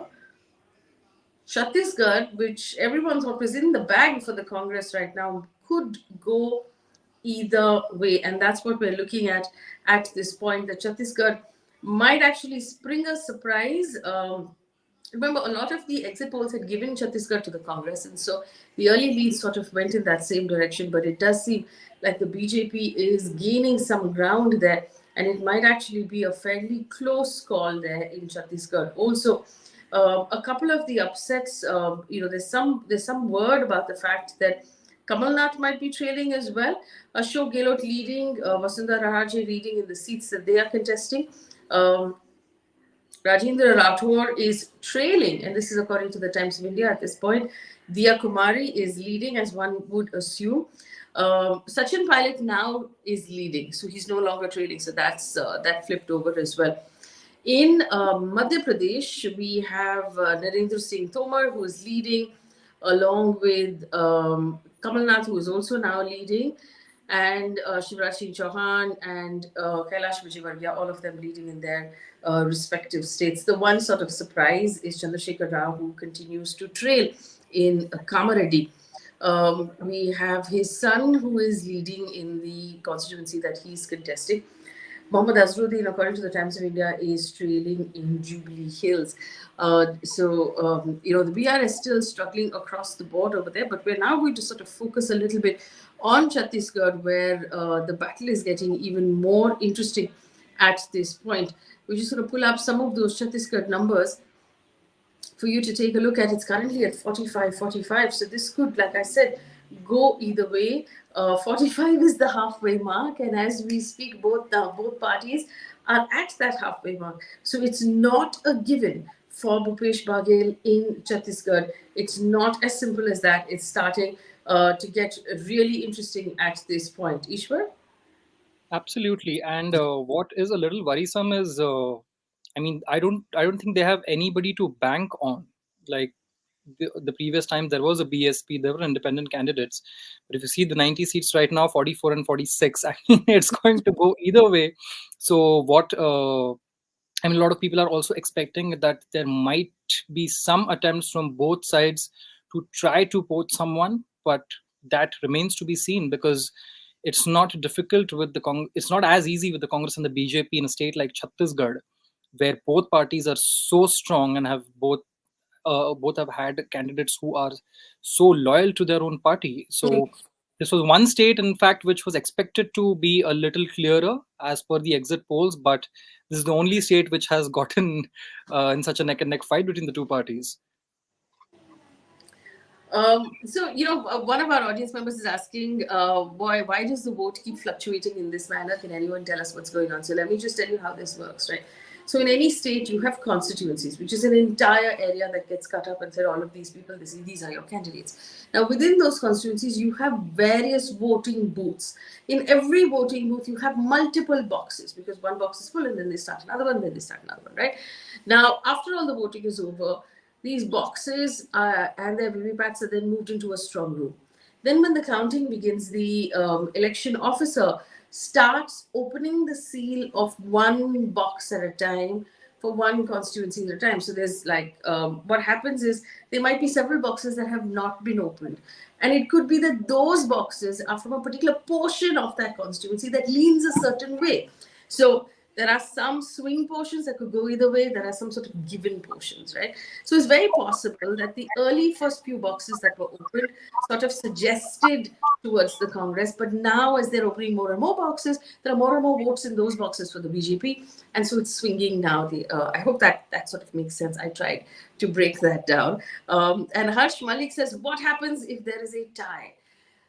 Some MLA will make a lot of money, I think. Aditya joins us again. Aditya, this is a good question. Chhattisgarh, boom. What happens if there is a tie? Harsh Malik is asking us. I think if there is a tie, then yeah, if it's 45-45, then it's up to the governor, and the governor can choose whichever side approaches them first. Or I mean, we know how the governor might operate in such an eventuality. But if any party falls short, then obviously the party, even if they don't have majority, the largest party, single largest party, will get called by the governor. But yeah, Chhattisgarh looks interesting. So that's the answer from the textbook. Now let's talk about what actually might happen on the ground, which is one, there will be horse trading. People stand to make a lot of money over this. Two, there's going to be resort politics, which means that both of these parties, one of these is going to gather up all of their chaps and move them into a resort and sort of keep them safe. I'm assuming DK Shivkumar is being activated at some part of the country. He's on a plane right now flying into Chhattisgarh, where he didn't expect he'd be rushed into. And there will be a rush to make phone calls, write letters, and reach faster to the governor's house, as we've also seen happen once in Goa, where the BJP just reached before the Congress. And so they formed the government. Aditya?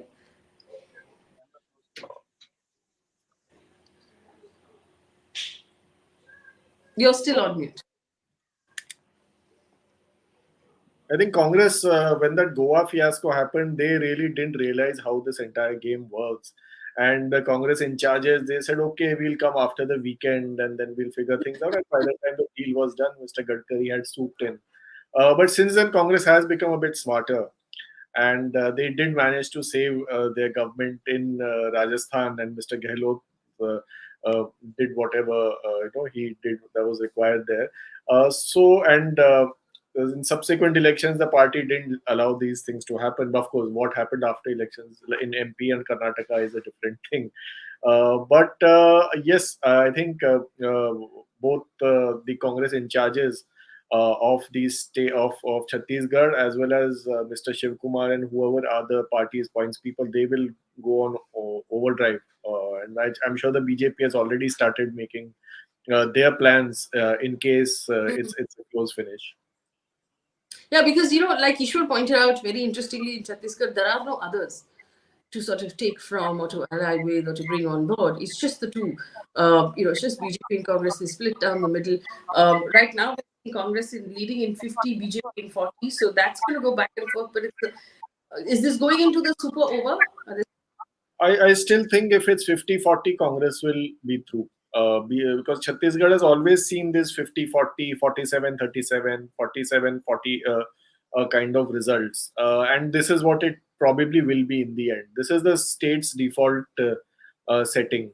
The last election was an exception in which, there was 15 years of anti-incumbency against Raman Singh, and almost every section was upset with Raman Singh. This time, that's not the case. If it's 50-40, most probably, I think the Congress might be through. But I think the Congress has declined, especially in the Bastar belt. So a number of issues have harmed the Congress. There was due to the violence against conversion, on the conversion issue, there was violence against Christians. So Christians were upset with the Congress, and of course the ones who were protesting against alleged conversion, they were also upset. So Congress lost the support of both sides in some areas. So I think Congress has, in many pockets of Chhattisgarh, there has been a decline for the Congress, and this is something they would need to reflect, even if they somehow manage to come back to power. Yeah, we understand also, Aditya, that the India Alliance has called a meeting as the numbers start to come in. So obviously, like you said, Congress sort of flexing a little bit, feeling a little confident at this point. that meeting being called in when the victory is still fresh, and that can be sort of talked about. So still close in Chhattisgarh. Congress is well ahead of both the BRS and the BJP in Telangana. In Madhya Pradesh, that gap is really wide at this point, and in Rajasthan as well. Let's just talk about Madhya Pradesh.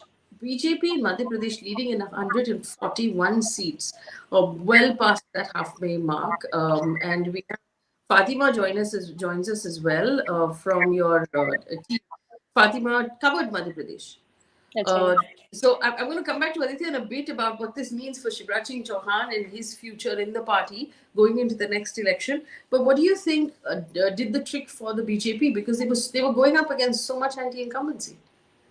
They were, and for the longest time, all the opinion polls, just the general sentiment on ground was very anti-BJP and in favor of Congress. I do feel that in the last 2.5 weeks, the BJP picked up on this sentiment and realized that they have been going too big with, Modi Madhya Pradesh ke dil mein hai, to mumkin hai, and they're focusing too much on national issues. They need to bring back Shivraj Singh Chauhan in the center stage, and that's exactly what they did, highlighting the Ladli Behna scheme, or just generally, the whole Shivraj Mama aspect and everything that he's done in his time as chief minister 4 times now, actually. And I think they went back to hyper local issues in the state, and Shivraj Singh Chauhan reiterated that, look, I've been your brother, would you not want to see me back as the chief minister? He said that in so many words in his speeches. Will you not miss me when I'm gone? I feel like things like those did kind of bring back a lot of goodwill towards the BJP, despite the anti-incumbency that they continue to face. Yeah, and we have some interesting questions. So, Aranya is saying, can there be a hung assembly in Chhattisgarh? I don't see how, because there are only two parties. So it has to go. It is this way or that way. It can't possibly, be a hung assembly, Aditya. But Chhattisgarh, now that gap is seeming slightly wider, 50 and 40. Yes, I think as I said a few minutes back also, Congress should make it if it's 50-40. There has been a decline in the other space. The BSP used to be strong at one point of time. The left had some pockets of influence. Ajit Jogi's party won a few seats last time. This time, I think none of that will be happening. So one of the parties will get a majority. Whether they'll be poaching after elections, of course, is anybody's guess. I do want to talk to you, and we have Sharad Pradhan join us right now, senior journalist. Mr. Pradhan, good afternoon. Is it afternoon? Good. No, morning. We've just been at it for Yeah, morning. Yeah. Good I'm morning. sorry for getting a little bit late. No problem.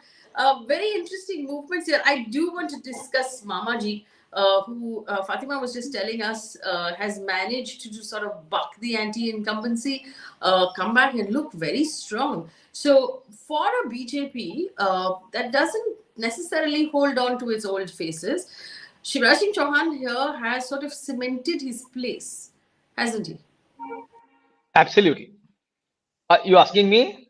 Yes, Mr. Pradhan. Well, absolutely. As a matter of fact, it was everybody was quite surprised that he was not even taken on board in the beginning, and it seemed that he is completely sidelined. It was later in the day that they realized that they would not be able to. BJP leadership realized that they would not be able to do without Shivraj Singh Chauhan, and that's the reason Modi eventually took him. And in the third list, his name for the elections came only in the third list. And now the big question, if eventually he, so it seems that he's the lead, the kind of lead that is being shown, whether he will be made chief minister or not, because he was never projected as a chief minister candidate, and they say his popularity is what is going against him, because Modi and Shah don't like people who their leaders who manage to stand up on their own, and they don't require a Modi or an Amit Shah to make the win, and this is exactly the case here. So that And let me sorry. ask the opinion of the Quint that question. Is it possible that Shivraj Singh Chauhan doesn't become chief minister for the 5th time in Madhya Pradesh? I mean, that would be a massive upset, right? He's obviously a very popular man. the high command will really, the BJP high command will really have to take a very unpopular decision if they do that, because I mean, with in all fairness, this is the verdict is belongs to Shivraj Singh Chauhan, and the work he has done in the state, and his personal appeal towards voters, and it would be very unfair of the high command to sort of deny him this. But then, of course, they are very capable of doing that, and as Mr. Pradhan said, they don't really like chief ministers who have their own popularity. They would ideally want a CM who's entirely dependent on Modi for their survival. But there's one little bit of leverage that Shivraj Chauhan has, and that is the Lok Sabha election. The Yes. BJP wouldn't want instability before the Lok Sabha election. So there Right. could be a possibility that they might just go with Mr. Chauhan for the next 1 year or so, and then try to replace him later. Very well, I agree with that. That is just a possibility, because as I said, his popularity is what eventually goes against him in terms of where Modi is concerned. And you can see that that's what Modi did in Rajasthan. So Vasundhara Raje Scindia was also a late entry into the electoral scene. And yet, at the end of the day, she did not participate in, except for one meeting or one rally of Modi, she did not participate there. So, this is how BJP, it goes with the BJP, present BJP. So it turns out that Vasundhara Raje is trailing from what my team is telling me. And we're going to just check that, because that would be an interesting development as well. We have one more person of the Quint team join us. But I just want a larger point of view, Sharad Pradhan, Yeah. from a national politics point of view. Now, we have 2 for 2 as it stands at this point. Chhattisgarh looking like it was going to be close. We're still going to watch Chhattisgarh. We can't call it. Madhya Pradesh, Rajasthan looks like it's going the BJP's way. Telangana is going the Congress way. What impact will this have on the Lok Sabha elections of next year? Well, it depends. Actually, this is when Access by India Today's exit polls came. Everybody was shocked, including those people who got the survey done. And as has been visible on some of the videos systematically released by India Today. And they were themselves shocked because they wouldn't believe it. But Pradeep Gupta of Access India eventually said in an interview with Rajdeep yesterday that, well, whatever it is there, because this is what I got from the ground. And Pradeep Gupta of Access India has always been pretty accurate. So it was, except for West Bengal, I think, he never failed. So now it seems that what he had projected is turning out to be true. And it's going to be of course, the kind of margins, because nobody was imagining that Shivraj Singh Chauhan would take BJP to that extent, because they, according to them, it was 161, if I'm not mistaken, the seats that have been given to BJP in Madhya Pradesh in that survey. But and one or two others, but mostly it was supposed to be expected to be a neck and neck fight both in Madhya Pradesh and Rajasthan. But as things are turning out, though, it's only hardly or not even halfway. Madhya Pradesh is halfway, the halfway of the counting. Now let's see what happens if would things change drastically. Rajasthan, of course, as you said, Rajasthan is still expected to be a neck and neck fight, and there's no reason why Ashok Gehlot would have failed with the kind of things that he has done, especially the welfare schemes. These days, this is what works. It is either social divide, religious divide, but this is where it has to be. This election will tell whether Madhya Pradesh has gone with the communal divide that Modi and took to the hilt. In every rally he was talking about that Kanhaiya Lal, that man who was beheaded by some Islamic terrorists, and it was given them, he built that whole divide on that. So whether it is the divide with which people are going, or it is the development and welfareism that Ashok Gehlot propagated and did very systematic. Yeah, let me bring in Vishnukant Tiwari, who's a correspondent with Quint, who covered Madhya Pradesh and Chhattisgarh. Vishnu, thanks for joining us. Chhattisgarh here seeming interesting. Could you tell us what you picked up on the ground when you were reporting for the Quint on the ground? what sort of trends did you see that are now materializing in this election? Because Chhattisgarh surprisingly also looking fairly close. Yeah, thanks for having me. While I was on the ground, it was, I mean, the fight looked very close because although for the initial 4.5 years, the BJP remained very silent. They were not very proactive. But ever since this communal incident happened in April, the BJP picked up, and then it seemed more like that the fight got much tougher as the day passed. In Chhattisgarh. Also, in the areas like Tribal North and Tribal South, still we are in the early phases of counting, but we'll see drastic changes in the seat tallies, especially in Tribal North and Tribal South. Aditya, I just want to come back to you here. The Congress should not be celebrating so soon, right? Because even now, Chhattisgarh is at 48 and 42, so it could swing, like Vishnu is telling us, it could still swing away from the Congress. Yeah, 48-42 is close. I remember there was one election. It was not. It was probably 13, where the Congress seemed a bit ahead at one point of time, and it was a 46-40 kind of lead for the Congress, and eventually it was the BJP which sort of pulled through. So yeah, with this kind of a small margin, the Congress obviously shouldn't start celebrating too soon. And Vishnukant, he covered the entire tribal belt quite extensively, and he would also know that some booths are extremely remote, and the inputs, the numbers from them might just come later, and there are smaller booths and which are spread out with lesser numbers, so it takes a little more time sometimes to complete the counting in some seats. So Chhattisgarh is seeming a little tricky right now. And to add to that, Faye, if you Yes, permit me, yes, yes. the biggest difficulty would arise if this continues until the end in Chhattisgarh, because BJP is too smart, and especially the Amit Shah Modi combined, they know how to convert a marginal defeat into victory. With all kinds of they would They do must have, anything to do that. Mr. Pradhan, So they must that's have a very converted resounding defeats into victories. So it's yeah, pretty much still. yeah. So Congress has to be very cautious. They would indulge in, and with the kind of money they have at their disposal, with the party being in power, obviously you can do. And for Modi, it's a very crucial election because ultimately he's going to tell on the Lok Sabha. It will have unlike the past, this time it will have an impact on the Lok Sabha as well.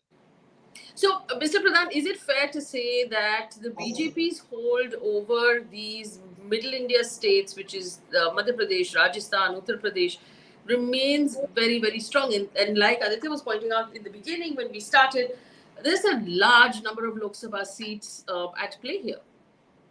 Well, you're right, and it is if you divide it I think it's the Hindi-speaking states where they continue to have influence, which also reflects how the Hindi-speaking belt gets easily influenced by communal factors, and BJP is too smart at playing up the communal factor and taking advantage of that. Whether it is in terms of the Hindu-Muslim divide, which they are always all of their leaders are emphasizing only on that. And now, with the Lok Sabha, what will add to their campaign is the Mandir inauguration, the Ayodhya Mandir inauguration, which has been very systematically timed for For the January elections, 22nd. because they could have completed it months ago. Are we, Mr. Pradhan, and I'll bring Aditya in here for a counter Yeah. opinion. Is it an oversimplification to say that the Hindi-speaking belt of India is just influenced by communalism, and that is why the BJP wins? Is that an I think oversimplification? broadly, I would believe that, because this is how it is showing up. Aditya?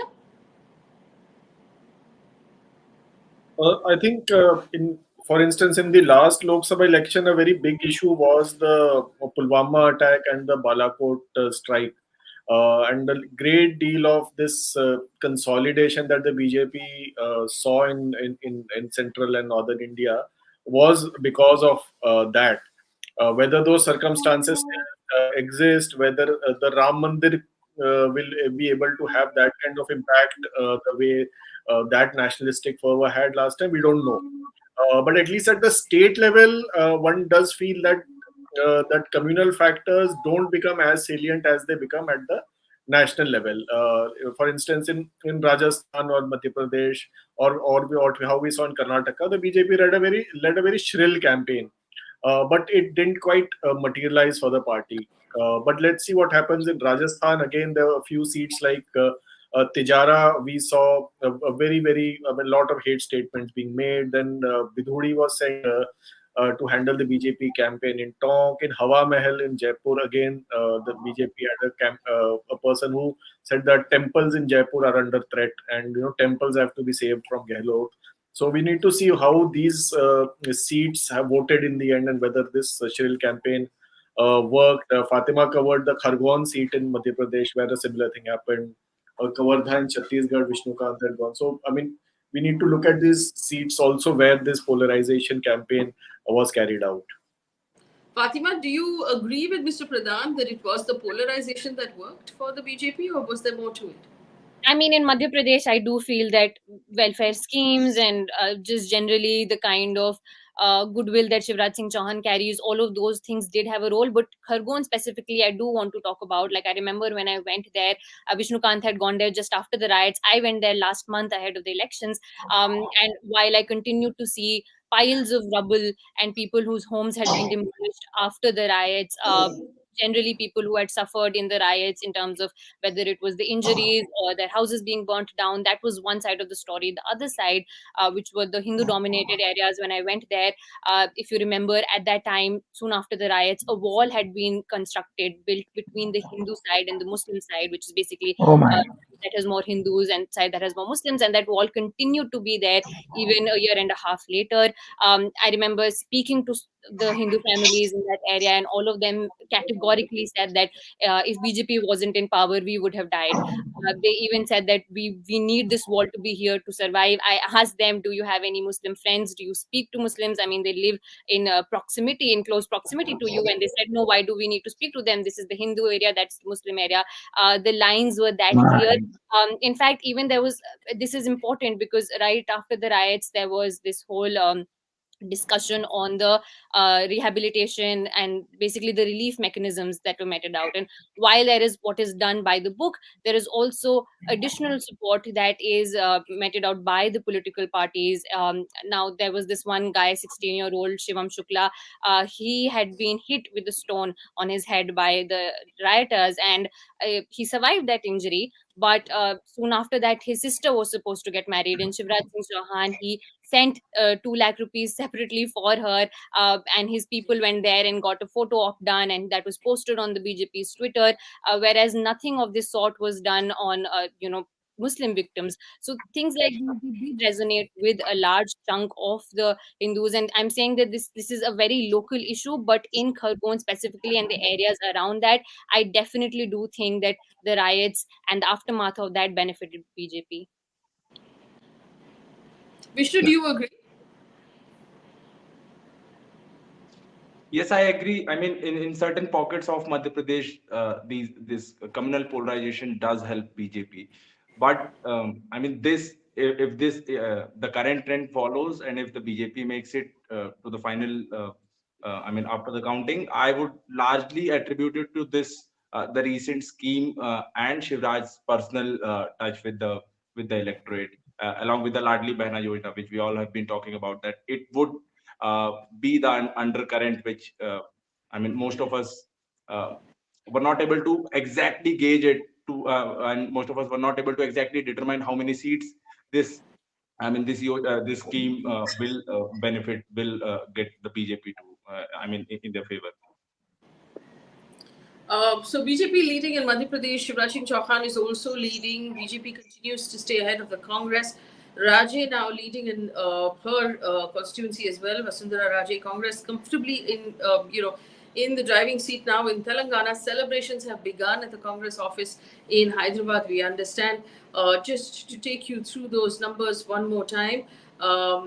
In Madhya Pradesh, BJP now leading in 153 seats, Oh, and the Congress is at 74. So that gap now is massive and is pretty wide. unlikely to close at this point. In Rajasthan, BJP is leading in 105, and the Congress is at 71. The others are at 23. So there's a fair gap there as well. Chhattisgarh, Congress at 43, BJP at 45. Oh, oh, Chhattisgarh is. I'm afraid to say anything about Chhattisgarh because I feel like it's going to swing now in the opposite direction. BJP ahead of the Congress in Chhattisgarh, and that would come as a surprise even to the pollsters who had Even to the given pollsters. who had given Chhattisgarh to the Congress. Sharad Pradhan, is there a possibility the Congress may lose Chhattisgarh? And Mallikarjun Kharge has got a meeting of the India Alliance. He'll have to postpone that meeting. Well, Yani, I can understand that because this gap, the way it is now, the turning, although it is still halfway, but and as Vishnu pointed out, that in the tribal areas it could make some difference. So it's very difficult to say. I would keep my fingers crossed, and because this is what the pollsters have given a clear-cut victory to the Congress. Nobody would have imagined that they would go neck and neck in Chhattisgarh. Nobody had, none of the pollsters had mentioned that. Yeah. And so were the ground reports. Bhupesh Baghel was supposed to be in a very comfortable position. And this is despite BJP not projecting anybody as a chief ministerial candidate. It will be a big win for Modi because Modi has been, like everyone believed, that he was overconfident to win all the elections and on his face because in all these states, no one had been projected as chief minister.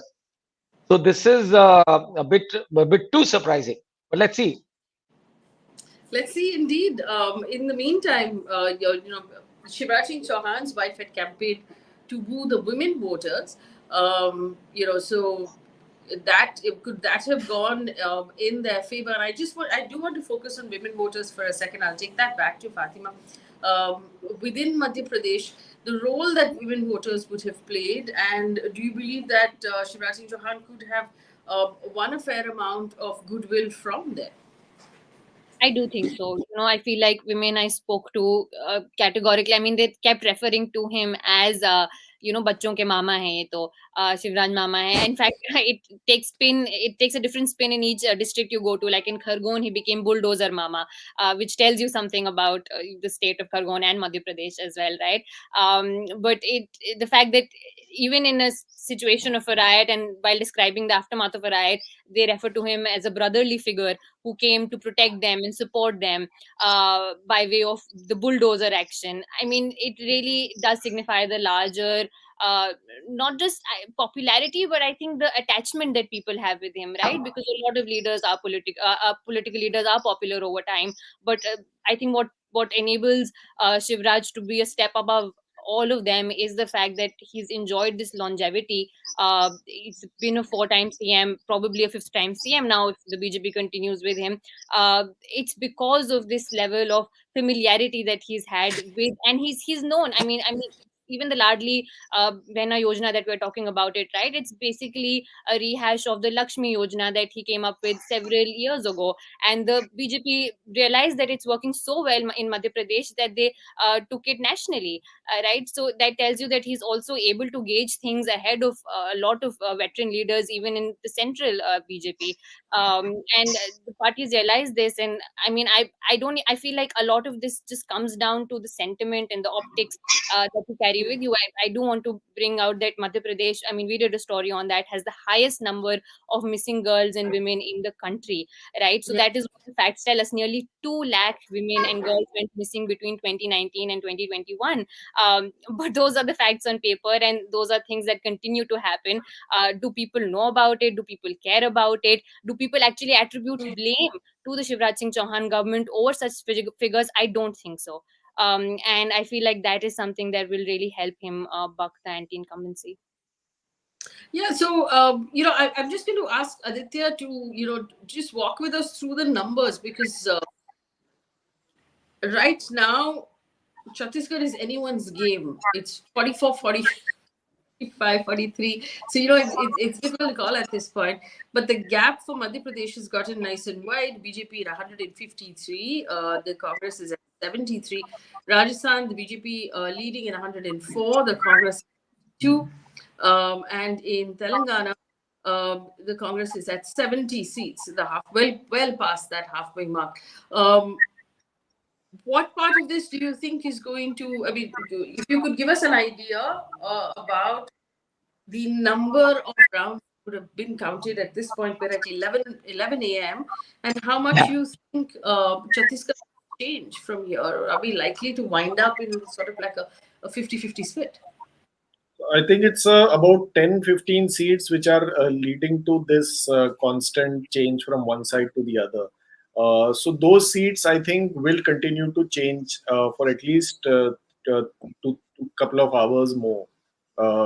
Maybe they'll stabilize. Maybe some of them might even continue fluctuating later. But definitely, these 10 seats, 15 seats are the ones which are leading to this instability in Chhattisgarh. Other states, I think the Rajasthan, Telangana, MP all seem pretty clear.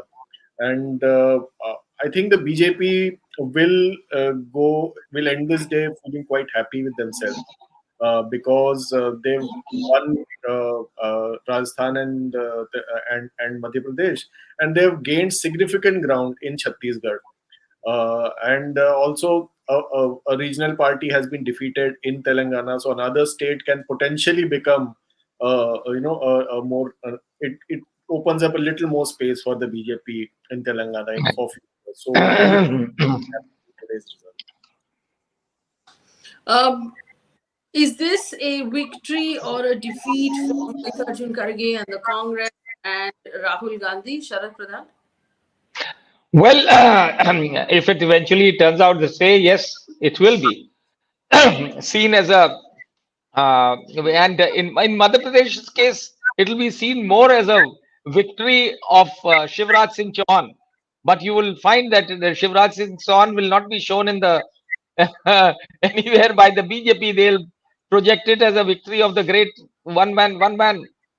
So for all you, but yes, as far as the Congress is concerned, in Chhattisgarh particularly, it'll be a big defeat for Rahul Gandhi and for Mallikarjun Kharge.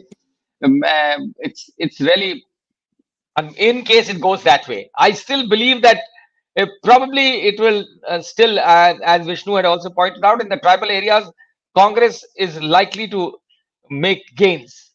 Yeah. And it's so, but in Telangana, of course, it'll be victory, and it'll be also be, Sonia Gandhi also addressed 2 rallies there, and she was confident about telling and reiterated that she went to the extent of going for Telangana, to the state to be formed, even though she said that we know that we would lose, yet we are going ahead with the creation of the state of Telangana. You remember that? So all that, I think, did pay. The identity, on which KCR was trying to play up, and he didn't succeed. So it seems. All right. So this is where we are right now. It's a big election results day. 3 states seem to be fairly clear in the direction that they're going, which is Madhya Pradesh and Rajasthan going to the BJP, it would seem, from the beginning of these leads. Telangana going to the Congress. Chhattisgarh is still anyone's game, and it's likely to go on for the next few hours as we see swing back and forth. But we're going to leave you here on this live, and I want to thank the team at Quint for giving us your time on what is obviously a very, very busy day. Mr. Pradhan, always a pleasure to talk to you. Continue. Always a pleasure to be on your show. Always a pleasure to be on your show. We're going to continue to analyze the information as it comes in at this point. We will stop the live here. We're going to put out more analysis videos through the day and on the Beetroot News app. Of course, you can look at Quint for the analysis. Aditya and his team are going to put out during the day as well. Thank you so much for watching this very exciting election results with us. Thank you. Thank you.